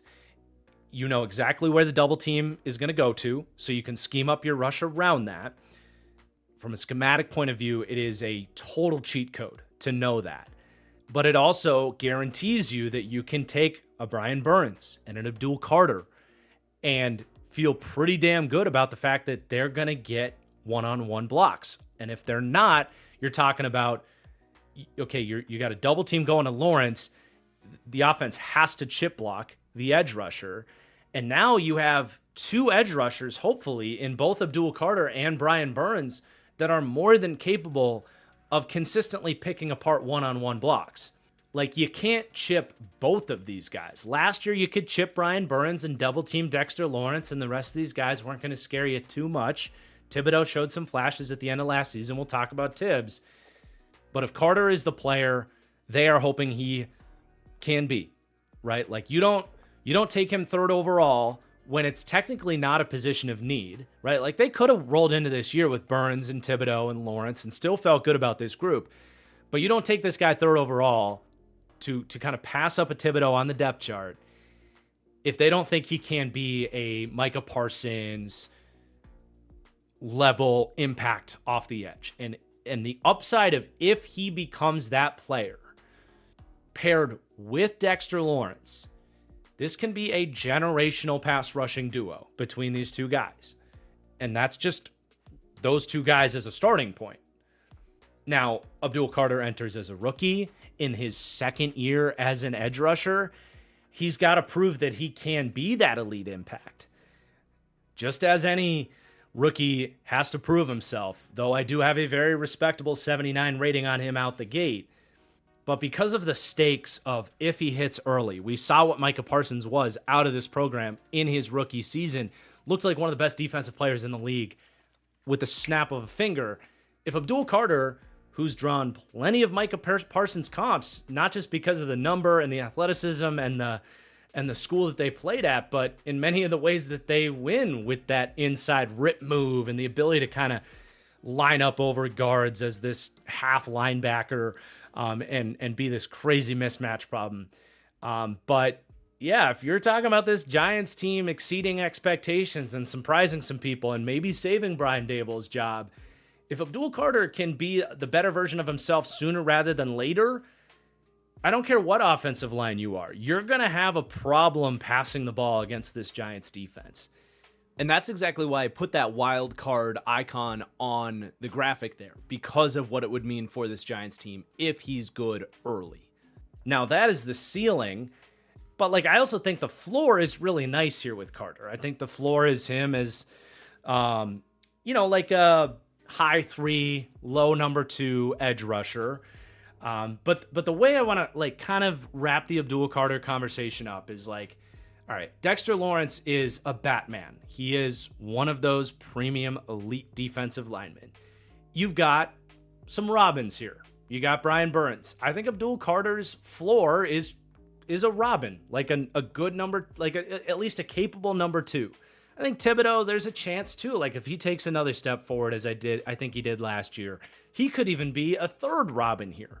Maybe even Darius Alexander, who we have yet to mention, which is another crazy part of this conversation. Maybe he can be another Robin. But how many defensive lines get 2 Batmans, 2 elite guys, 2 true number 1s? Picture a Chris Jones and a Micah Parsons, something like that. Like that can just transform everything if Abdul Carter can become that player. And there is a small percent chance that happens right now, this season, as a rookie. More likely, it's year 2, year 3. But to give him credit, like for a guy that last year was his first year as an edge rusher, he opened up the whole bag of pass rush moves. He's got spins, rips, ghost moves, power, can line up over guards, and I think we do see him out there with all these guys in that kind of hybrid rush 5-1 package that we described in the coach and scheme segment. He's going to do a lot of different stuff to win. And I know I keep going on and on here, but another beauty of using him in that package is if you're going to double team Dexter Lawrence, you cannot double team Abdul Carter at the same time if he's lined up over a guard. That's almost impossible to do unless you're keeping 2 tight ends to one side of the formation and you're going to slide a tackle inside to help on that double team. You know, if Carter's off the edge, it's much easier to chip him and double team with Dexter Lawrence, and you can work around that. But being able to do that flexibility with Abdul Carter adds a whole nother wrinkle to it. So again, I'm kind of putting the pressure on Shane Bowen. Like that, there is a lot of value to be had of using Abdul Carter there. And that opens the door to still discuss Brian Burns and Kayvon Thibodeau as, in many ways, you're starting edge rushers. You know, it's going to be a full rotation. It's not like Abdul Carter's never going to play just off the edge in a base nickel formation. But I do think there's a very good chance we see that hybrid 5-man front a lot of the time so that we can talk about all these guys as starters. But, dude, like the fact that we had that conversation and just glossed over Brian Burns, who he himself like already came in, had a really good year last year. He in his own right is, I like to think of Brian Burns as like the best number 2 in the league. I've always had questions if he is good enough to be the best pass rusher on your defensive line, but he can unquestionably be the second best on your line. And that's ultimately why the Panthers didn't value him at the same level that the Giants really wanted to get that complementary piece next to Dexter Lawrence, right? Because the Giants already had their number 1, and you can then slot Burns in as your number 2. The Panthers were like, instead of asking Burns to be our number 1, let's get a second-round pick and save a bunch of cap space. So I think it worked out for both parties. But the fact that Burns now fills into this role where, like, okay, for now, yeah, he's the number 2, but if he becomes the number 3 and he is guaranteed a one-on-one pass rush rep, like every single snap, like hell yes. Like he still is a guy that commanded for the Giants last year a lot of chip help, and he's a guy that is going to struggle against chip help because his pass rushing plan is so predicated on his speed rush. So if you've got that tight end constantly helping the outside leverage of the tackle, and then that tackle just has to account for the inside spin counter, Burns is a guy that doesn't always have the power to overwhelm that situation. I will give him credit, though, one-on-one, when it's just one guy that he's got to go through, he does have underrated speed to power. He's got that ability to convert speed to power, and he's got the length to kind of wind up into guys. And his development with the power has been a big part of his evolution as an NFL player. So I don't want to just say he doesn't have power, but it is, to me, that speed to bend that is the core threat of his game, forcing tackles to overset. And then he does have one of the best inside spin counters in the entire game. So, like, the thought of him being guaranteed being left on an island with NFL tackles, it is the perfect example of how bringing in elite talent makes everybody better. And Carter, again, is going to have to prove that he can be an elite talent. But if he is, and you still have Brian Burns for a few years here, I mean, we already praised the Dexter Lawrence Abdul Carter having generational potential. The fact that you can put a Brian Burns in that group too, I mean, you're starting to get the picture of how this is my number one ranked pass rush. But we're not done yet. You still have Kayvon Thibodeaux that, like I said, if they just didn't draft Abdul Carter and they ran it back with Thibodeaux as their number 3, I would still be talking about seeing some encouraging flashes down the stretch last year with him nearing a contract as a guy that, again, it's good to see that development, that it's in there, but a guy that we knew with him coming out, he is a financially motivated player, and there's nothing wrong with that. But the fact that now the Giants are kind of lighting a fire under his ass, he's got the contract coming up, but he's still in a situation where I think he's going to get that opportunity to get one-on-one reps constantly. I mean, forget about double teaming Kayvon Thibodeaux and chipping Thibodeaux. And Thibodeaux himself drew some chip help last year. He did. I watched the tape. I saw it happen. Forget about that happening with this setup. So he is going to be able to just get one-on-one reps. He's going to be able to stay fresh because they're going to have a good rotation here. And with what he showed with his improved swipes, an improved power profile down the stretch, like the last 6 games of his season last year was the best Kayvon Thibodeaux that we've seen yet. He had 21 pressures and 4 sacks in those games, and the film shows you real stuff in his technique, like I mentioned, with the swipes and the power that he's building up towards something, because he's had some sacks, he's had some effort sacks, he's won off of athleticism and the speed around the edge. Like, he's got that, but you can't just win with that, as we know. To see some of that growth in his technique, I'm not ruling out that Kayvon Thibodeaux can still become like a nice number 2 in the league. And he's probably not destined for a contract extension with the Giants.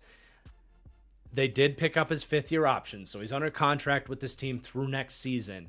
But he could also turn into a guy that becomes worth a pretty nice draft pick for the Giants as well, maybe into next season. But I don't think that's going to happen this year. I think they're really excited about this setup. And if things go so well that this becomes a defensive line that you just literally can't block, and they view this as a 5-man starting group, maybe they do just pay everybody and find a way to make it work. But we are kind of putting the cart before the horse. He still needs to he needs to prove that he can be what he was in the last 6 weeks of the season, and maybe even beyond that. Because realistically, he's been more of a disappointment than a success as a top 10 draft pick. And he's a starting caliber player, but hasn't really been a difference maker to this point. So getting closer to being a quote-unquote difference maker is possible, but you got to see that step from him. If nothing else, he's going to be one of the best off-the-bench edge guys any team has to work with, and good enough to start off the edge to allow you to run that 5-man front. All right, so things are already in pretty crazy territory, but we have to praise another rookie here in Darius Alexander. And just forget about all this edge stuff for a second. The last 2 years, how much have we been talking about, like, can the Giants please get somebody that can benefit from always getting guaranteed one-on-one opportunities next to Dexter Lawrence here, please? And they haven't been able to find that guy. Well, what an opportunity for Darius Alexander, who enters the league at 25 years old, a 6-year guy coming out of Toledo. And yes, a smaller level of competition. And yes, an older prospect, obviously. But it'd be one thing if you were a raw 25-year-old. It's another thing if you actually took that time to develop and are entering the NFL with a refined skill set. He's going to have to deal with a jump in level of competition, though he looked good at the Senior Bowl. But this is a mostly refined pass rusher, especially. I think from a run defense angle, he's got to improve his pad level and is going to have to get better in that phase. But he's got a bull rush. He's got a variety of different moves that he can work to. He's got great athleticism to cross your face. I think he was a steal in the 3rd round. He was inside the top 50 on my draft board, and I think the main reason he fell is the age. by the end of his rookie contract, he's going to be 29 years old, and that's not going to be for everybody. But for the Giants, who have been looking for this for so long and then just got Abdul Carter, they're like, all right, we could really create something truly, truly special. Feels like an understatement at this point. This group just gets me really, really fired up. So I'm excited to see him in this group as well. Now, I don't think he's going to be a full-fledged starter out the gate. They have a bunch of different names, and that's kind of a good transition to more of the depth pieces here. We'll start with the interior depth. You got Roy Robertson-Harris. They signed before they knew they were going to get Darius Alexander in the third round, but they gave him, I think, a 2-year, $12 million deal. You rewind a couple years ago, he was a nice kind of starting piece. He hasn't been nearly as efficient as a pass rusher, and he's a bit undersized for run defense, but he's an athletic, try-hard player that gets a little bit of money here, and I like him certainly as more of a rotational role than someone that they were going to have to count on as a starter next to Dexter Lawrence, but he's a nice addition. Raheem Nunez-Roches, I believe, is on the last year of a 3-year deal here with the Giants. They gave him a decent sum of money. He hasn't quite played great since they paid him, but he's still an adequate rotational piece that tries hard against the run. Elijah Chapman was an undersized, undrafted player that they found last year. A lot of athleticism, quick off the ball, so there's some moments where he generates some pop as a rusher and definitely can split gaps as a 3 technique. Base 3-4, some of the, if you want to run a 5-1 front and have Lawrence as the nose tackle, like we've said, we want Abdul Carter mostly as that other kind of 3-tech or 4-eye on the inside of the tackles there. But on the other side there, Darius Alexander with his athleticism, Roy Robertson-Harris, Elijah Chapman will be really nice athletes for that role right there. Yet another reason why make it happen. Make that your base front, please. It would be really sweet. Jeremiah Ledbetter as well, kind of an athletic, undersized guy that's gotten better incrementally throughout his career, had an adequate year for the Jags as a rotational piece last year. And then you got some, a bunch of developmental pieces that they've kind of had in the building now. DJ Davidson, Jordan Riley, bigger bodied guys would be more of your nose tackle backups to Sexy Dexy. But then you got your edge depth. They did sign Chauncey Golston, again, kind of before they drafted Abdul Carter or knew for sure that they were going to go that route. So they wanted another body in that edge room. Probably less need for Chauncey now. He's their 4th guy, but, big body can eat up some run defense snaps, and he's been an okay backup for the Cowboys. So, if he had to be their number 3, that's kind of an average to below average number 3, but now he becomes an above average number 4. Again, everybody benefits by bringing in Abdul Carter. I like the Victor Dimukeje signing as well. Same conversation. Liked him as a 4th, as a hothead off the bench. Not hothead, that's not the right word. Try hard is probably more what I was going for there, but liked him as a 4, love him as a 5. And he's done a little bit of everything for the Cardinals. Tomon Fox gave them some high effort run defense snaps last year as well. But that wraps everything up. Obviously, a lot to talk about with this group. To me, it's maybe the unit I'm most excited to watch this season in the entire league. And obviously a core reason why I have at least some faith in this Giants team. This could be a real issue for teams to deal with. But let's keep going through the rest of the defense. I'm going to be a little bit more brief with the rest of this side of the ball, but good linebacker room behind that defensive line as well, which is exciting. They come in as my 11th overall linebacking group, and they ranked exactly 10th to 14th in both linebacker coverage and run defense. But it's a C+ grade for the coverage side of things and actually a B grade for the run defense side of things. Just a little bit more depth in the league with the run defense as opposed to the coverage. That's how that happens. But yeah, Bobby Okereke, Micah McFadden, totally good, reasonable linebacker duo. They brought in Okereke from Indianapolis on a nice contract, and he has been everything they could have asked for and more. He really just checks all the boxes, but isn't maybe exceptional at any one thing. I think what he's best at is breaking down the run game, getting off blocks, getting to the ball, flying to the ball. He's got good speed for sure. He's got good size, especially by modern linebacker standards. Very much looks the part there. His missed tackle rate's been a little bit higher than you'd like to see before you want to call him like a superstar run defender. To be fair, he did get it down to 7.5% in 2023. That was the best on his career. He's been more of a career 10% guy, which is more just average for a starting linebacker. So that's probably the main ding on him from a run defense perspective. Everything else is pretty damn good. From a coverage angle, he's a heady player. He's a good athlete. It doesn't always have insane production or anything like that, but I certainly am not worried about him in coverage. I would describe him as a good overall coverage defender, can man up tight ends, can show some range in coverage and get his fair share of pass breakups on the season. But outside of 2023, again, maybe he gets back to that level and exceeds this 81 overall rating I have on him.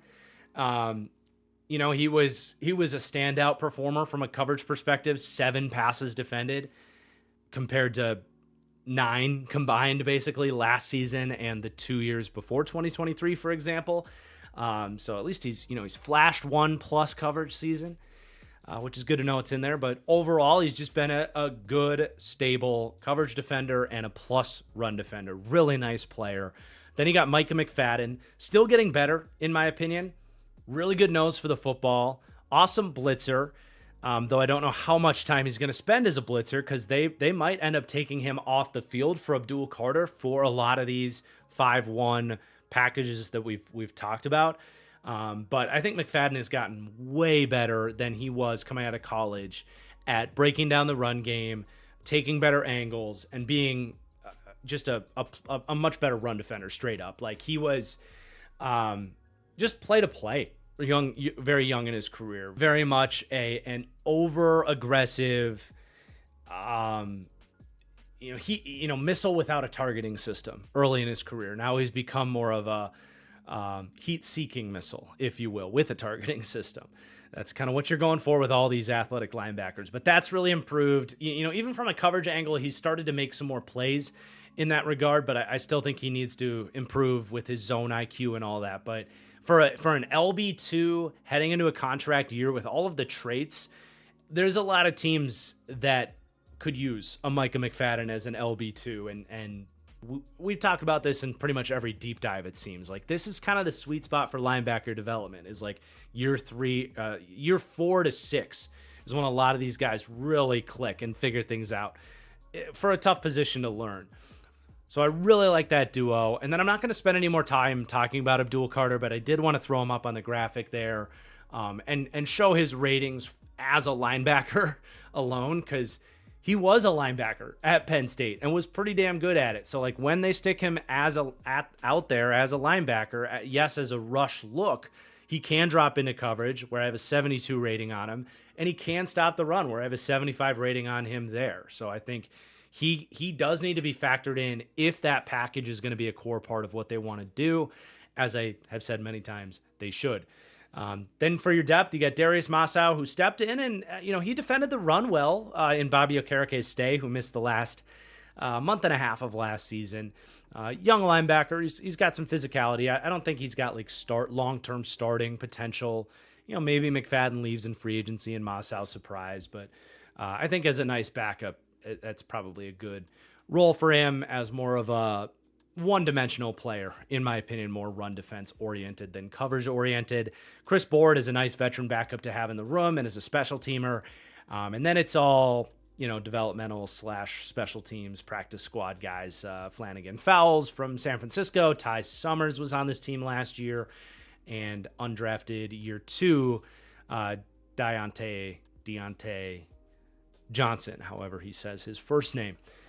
But yeah, good linebacker group. Again, the 11th ranked linebacker room. So we continue with good defensive talent through the front 7 there.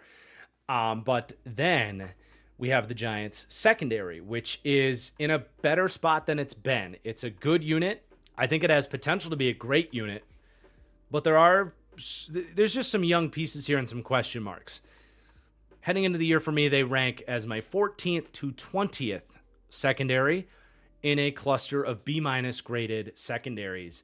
But let's start with CB1 now, Paulson Adebo. When Paulson's on the field, he is an excellent number 2 corner, and I think he's shown flashes of being a number 1. I didn't put the up arrow on him just because, this is his 5th year, and I don't want to just put the up arrow on everybody, but I think you can make a case that he could even prove to be more of a number 1 corner for this Giants team. Maybe have the trajectory of some guys that come to mind, like Shavarius Ward when he signed with the Niners, kind of went from a high-end 2 to being viewed as more of a number 1. Like Chidobe Awuzie was signed as a 2, emerged as more of a 1 for a couple years for the Bengals before injuries. Like, I'm not going to rule it out that now with a great pass rush in front of him, if he can stay healthy, Paulson Adebo really reaches his upside and is a number 1. So it's at least worth mentioning that, even if I didn't put the up arrow on him. I think you're happy with him as a really high-end number 2 that, can act as your 1, and you can live with it as long as everybody else is solid, in kind of a you're only as strong as your weakest link approach here. And he is not going to be a weak link. He's a good man-to-man corner. He's got good zone IQ. He's got plenty of athleticism. He's not a burner. He can get stacked deep sometimes and get a little bit grabby at times. But he's physical. He loves to hit. Sometimes we'll miss some tackles.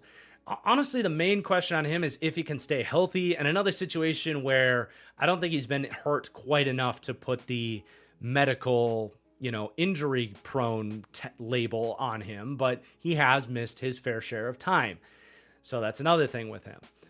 Ultimately, really like the signing. I think he's a really good corner and brings that to a room that needed to raise the floor of at least one of these starting outside corners.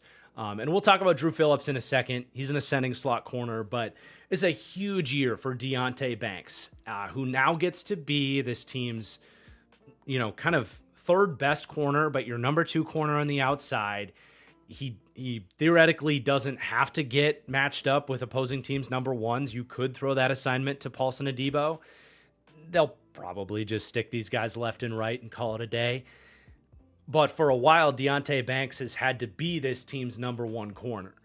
And he just hasn't been consistent enough to be that player. He's been overly grabby, hasn't really developed too much, I think, in terms of improving that technique to be, to trust his feet more often. I thought his zone IQ was pretty good in college, but he's had a harder time taking stuff away from zone. Like, there's been flashes, inside his rookie season, especially had a couple good games. Last year, he took a step back even. He was, I would say, closer to a bench-worthy liability than he was to being a starting caliber player. I think a lot of Giants fans are ready to give up on Deonte Banks, and I understand that. I do still think he has all of the traits to get there. He moves really well. He's got the speed. He's got the size.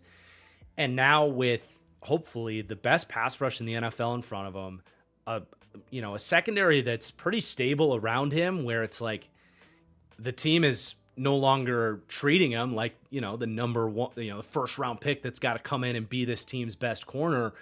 And now it's the pressure of like, can you emerge as a starting caliber player and the third best player on this team that, might have his flaws. And even going back to college, like he always kind of struggled to find the ball when the ball is in the air. And again, that leads to a lot of the grabbiness where like, you got some issues to your game, but he does have the traits to be a stickier coverage player. So I'm not ready to quit Deonte Banks.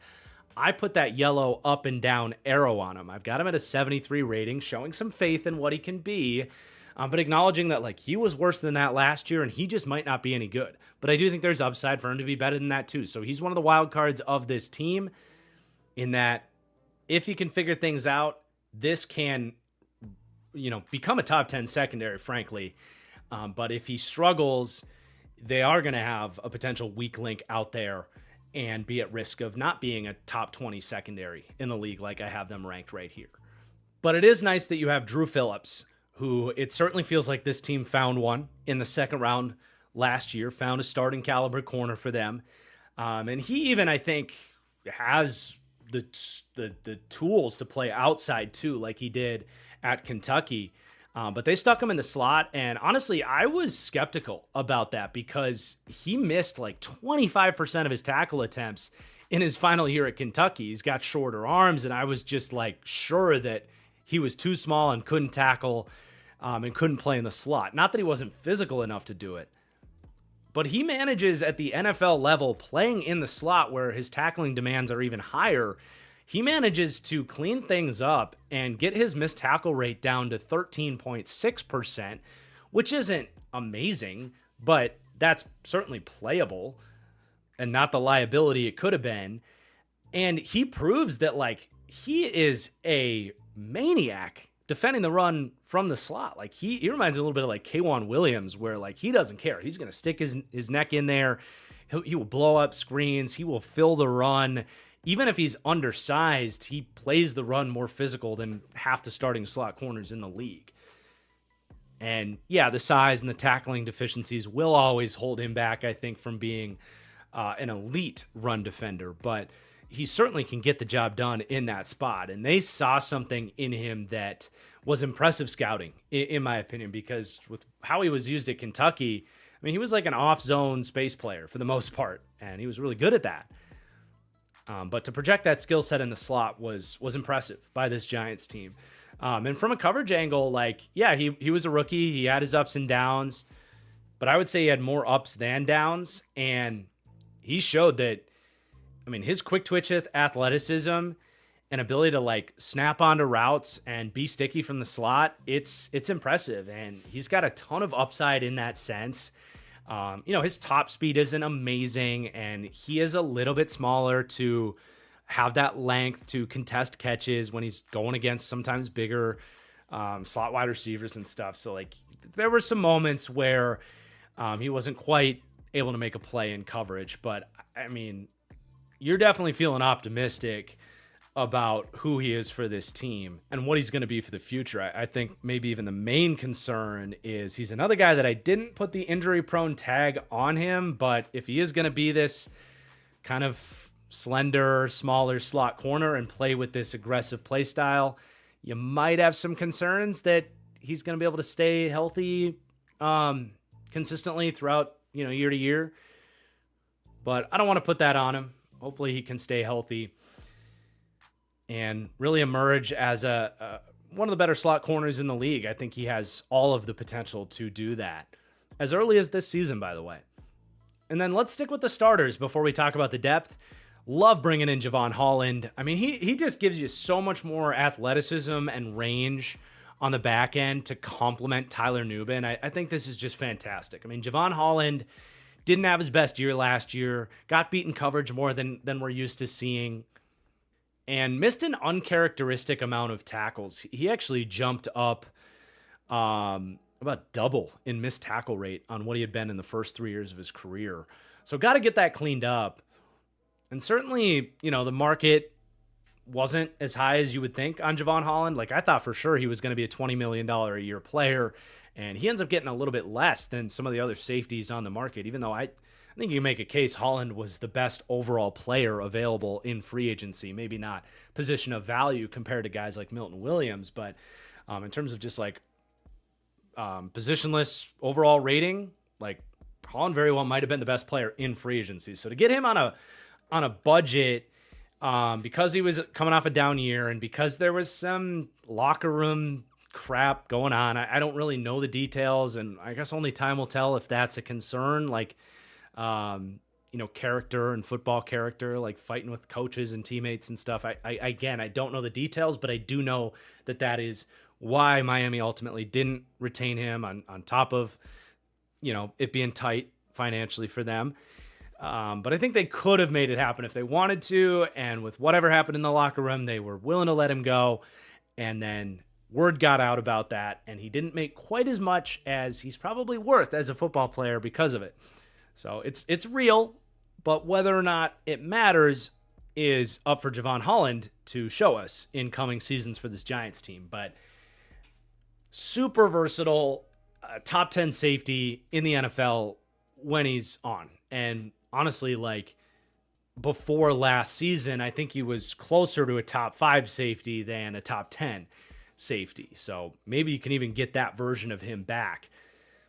We've seen some real impact safety signings in free agency the last couple of years. We saw Jesse Bates and what he would do for Atlanta's defense. And then, of course, McKinney leaving this Giants team, what he was able to do for the Packers. I think the Giants kind of realizing that maybe they could have put a little bit more of a priority on keeping McKinney around. I think they did a great job making up for that, bringing in Holland here, who can literally just play anywhere. Slot corner, free safety, strong safety, you name it. We'll give Bowen complete flexibility to line him up wherever they want. And hell, because he's so good as a slot corner, if you have an injury with either Drew Phillips or Paulson Adebo, I think you could like slide Phillips outside and put Holland in the slot and go with someone else at safety.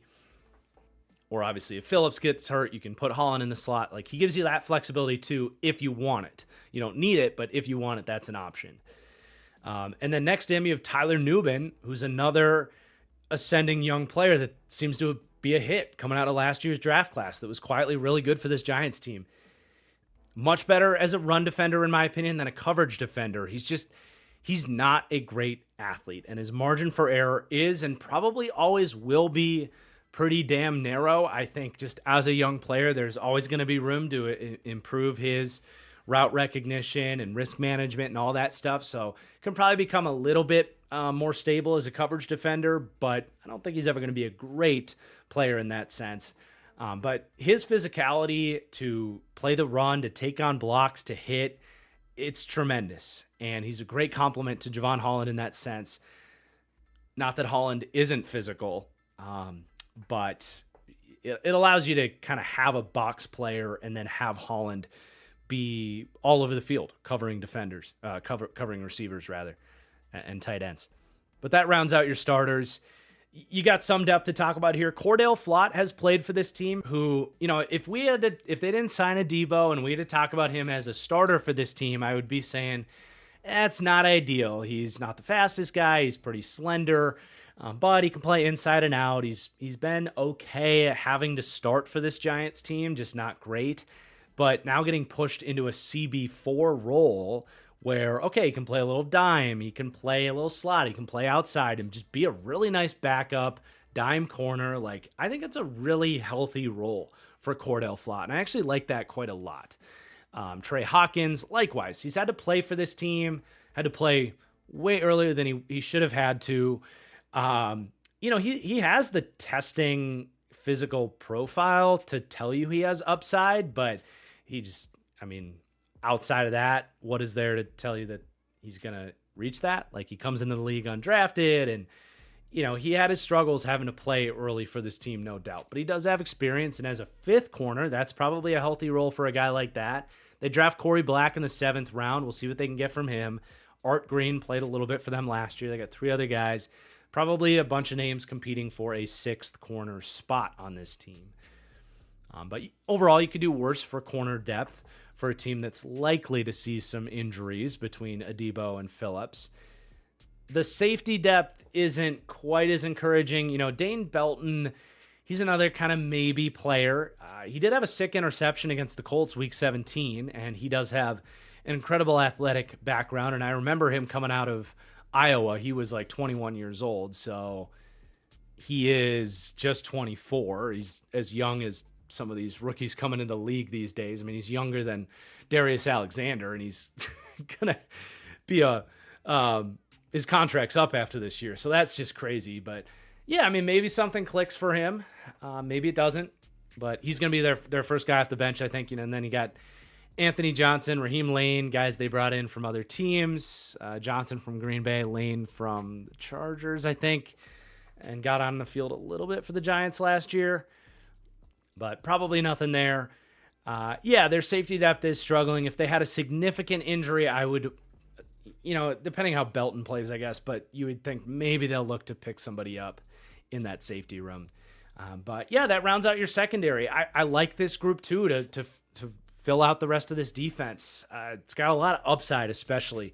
Definitely has top 10 upside between Phillips, Banks, and Nubin just being pretty young. And hell, even Holland and Adebo, in their own right have a chance to exceed the ratings I have on them, where I think Holland has played higher than an 85 at points in his career, and I think Adebo, as we mentioned, has a chance even to be more than where we view him right now. And that rounds out this entire defense. So being the number one pass rush can only do so much heavy lifting for you. They come in as my 12th overall defense, but 7th for pass defense.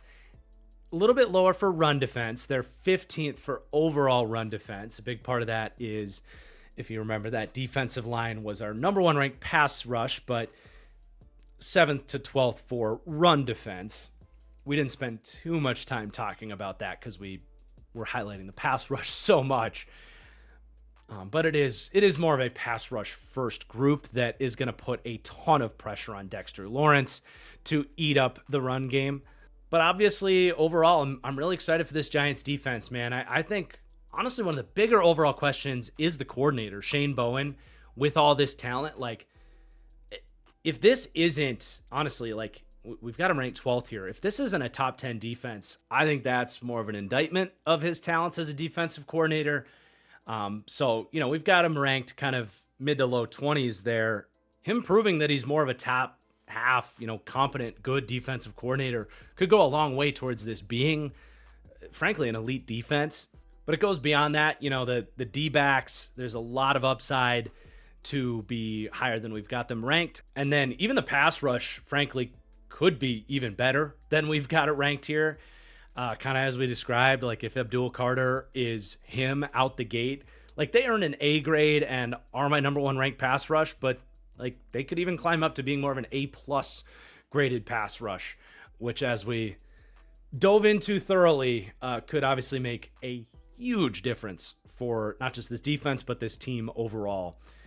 But as we start to wrap things up, let's take a look at the special teams here. So the Giants didn't come in great for my special teams formula here, which collects a bunch of sort of objective metrics here. So they came in 26th for special teams. Last season, they ranked 25th in PFF team grade for special teams, 22nd for the DVOA team grade. So they weren't great last year for the teams. The kicker grade comes in 26th. Graham Gano is a bit of a wild card for this team in his sense too. He was okay last year, but then got hurt. And then in 2023, he really had his struggles and also got hurt. So like Graham Gano's kind of strangely injury prone at this point. So he's a little bit up in the air, and his rankings have been up in the air as well. The punter isn't great. Jamie Gillen has graded out near the bottom of the league, 28th ranking at punter. The returner grade is favorable. They ranked 7th to 12th for the returner grade, with Amir Smith-Marset is a very good returner. He had a kick return touchdown last year, I think, against the Colts. But he's got some juice back there. And then the overall team coach and culture grade comes into play here as well, which was 26th to 30th for this Giants team. That's that kind of benefit of the doubt slider that I give all these teams. Needless to say, the Giants come in pretty low in that regard, even if I still have some faith in Brian Daboll there. But let's summarize our thoughts on this Giants team, taking a look at their strengths, weaknesses, and most importantly, those pivotal factors that are things that could go one way or another and will ultimately, in many ways, decide the success of this team and their season. But for strengths, the pass rush. I mean, we beat this into the dirt at this point, but could be a truly, not just special unit, but like a generationally great unit. If not this season, certainly by next season. But certainly some weaknesses as it relates to the offense and really surrounding the overall run game being a weakness at large. But that is also tied into the offensive line that I think does still have some questions from a pass protection standpoint as well, but more so from a run game angle. And the tight ends, you got to be a pretty big Theo Johnson believer to not look at this as one of the worst tight end rooms in the league. Fortunately, that is a position group that you can coach and scheme around, but it is a weakness nonetheless. But those big wild cards, definitely offensive line and their overall health. I mean, especially Andrew Thomas being the core factor there, but with an older guard in Greg Van Roten, it's something to think about. And then definitely the youth with the defensive linemen. Like, it's already a strength, but if some of these young pieces click, Thibodeau, Alexander, and obviously Carter, you are talking about that's how you're going to get to that transformative level with this defensive line. And then youth and health in the secondary as well. Like we described, if Phillips and most notably Adebo can stay healthy, and if some of those younger guys like Banks and Phillips and Newbin can take new steps forward, it could be actually a pretty damn good secondary. But I think there's some downside with that unit as well. But we round out this Giants team. Again, our 27th ranked offense, 12th on defense, which that side of the ball really being where the potential lies for it to be not just a top 10 unit, but man, even like top 5, top 3, top 1. Is that crazy to say? I don't know. Special teams, 27th there. Fortunately, special teams are very volatile, and for that reason, they don't carry a ton of weight in these rankings. Maybe if Graham Gano can stay healthy, they will well exceed that right there. But yeah, our 26th overall team, actually with the same final rating as the Patriots, 78.8. The Giants were 78.84. Patriots are 78.81, which serves as a fun reminder just how tightly knit some of these teams can stack up on top of each other there.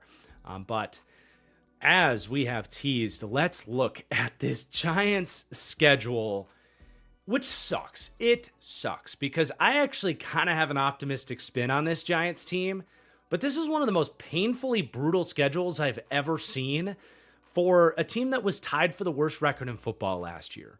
How did this happen? This doesn't even make sense to me.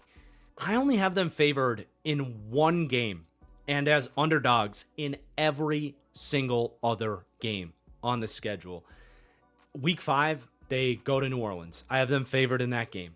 New Orleans might be a hostile environment, but I think the Giants' defensive line can eat in that matchup still early in the season as Tyler Shook is looking to figure things out, and the Saints don't quite have the pass rush to take advantage of a questionable Giants offensive line. So got them favored there. But other than that, like, look at the first 12 games. Like, first 12 games at Washington, at Dallas, Kansas City.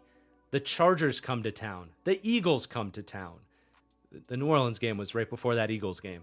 But at Denver, at Philadelphia, San Francisco comes to town, at Chicago, Green Bay, at Detroit. What the fuck? Like, they got shafted. And this definitely makes me feel good about saying Brian Daboll is the most unlucky coach I can remember, because in his biggest of hot seat seasons, they draw a 12-week stretch of all of the best teams in football, seemingly. It is absurd. I mean, if they can get 3 of those games in the first 3 months of the season, that would almost be impressive to me with these opponents, don't you think? And you're telling me at 3-9, the Mara family's not going to let Brian Daboll go for the final third of the season? Yeah, that's just really, really tough. They finish at New England week 13, then the bye week. They host Washington, Minnesota, at the Raiders, and then at home against Dallas. That's slightly easier, but still no cakewalk in the final month there. So this makes total sense for me why the Giants have, I can't remember if the Saints were at 4.5 for their over-under, but I think they were at 5.5. So that would mean the Giants have either the second worst or tied for the worst over-under at 5.5 wins. Their Super Bowl odds are shot. They're tied for worst at 30th. Their division odds are 30-1.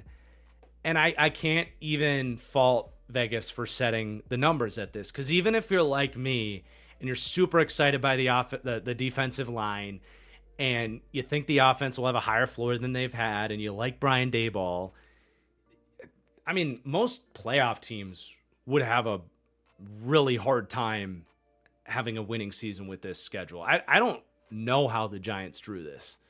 I guess the AFC West and the NFC North are arguably the 2 best divisions in football. So getting matched up against them when your own division is already pretty tough is how that happens.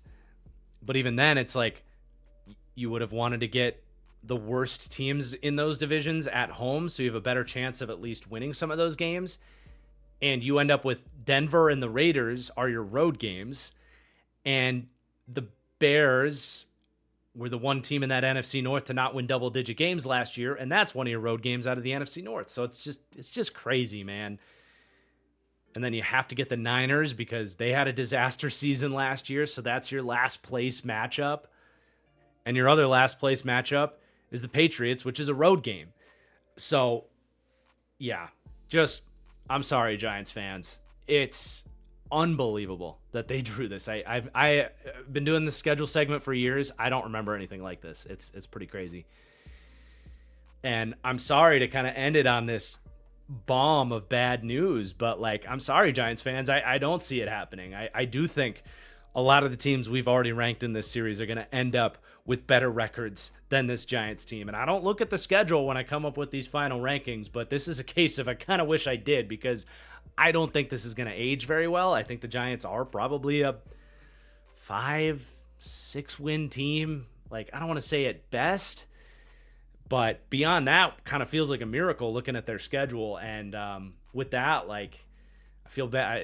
Brian Daboll, man, I just feel bad for him. I don't want to say anything too crazy, but it really feels like he's going to be out of a job after this gauntlet. But that is going to finish this Giants deep dive here. I hope you guys enjoyed. Let me know if you think I missed anything. Let me know who you think comes next in the rankings. This is where it starts to get a little more interesting. Some teams kind of on that playoff cusp, maybe starting to sneak in a little bit more.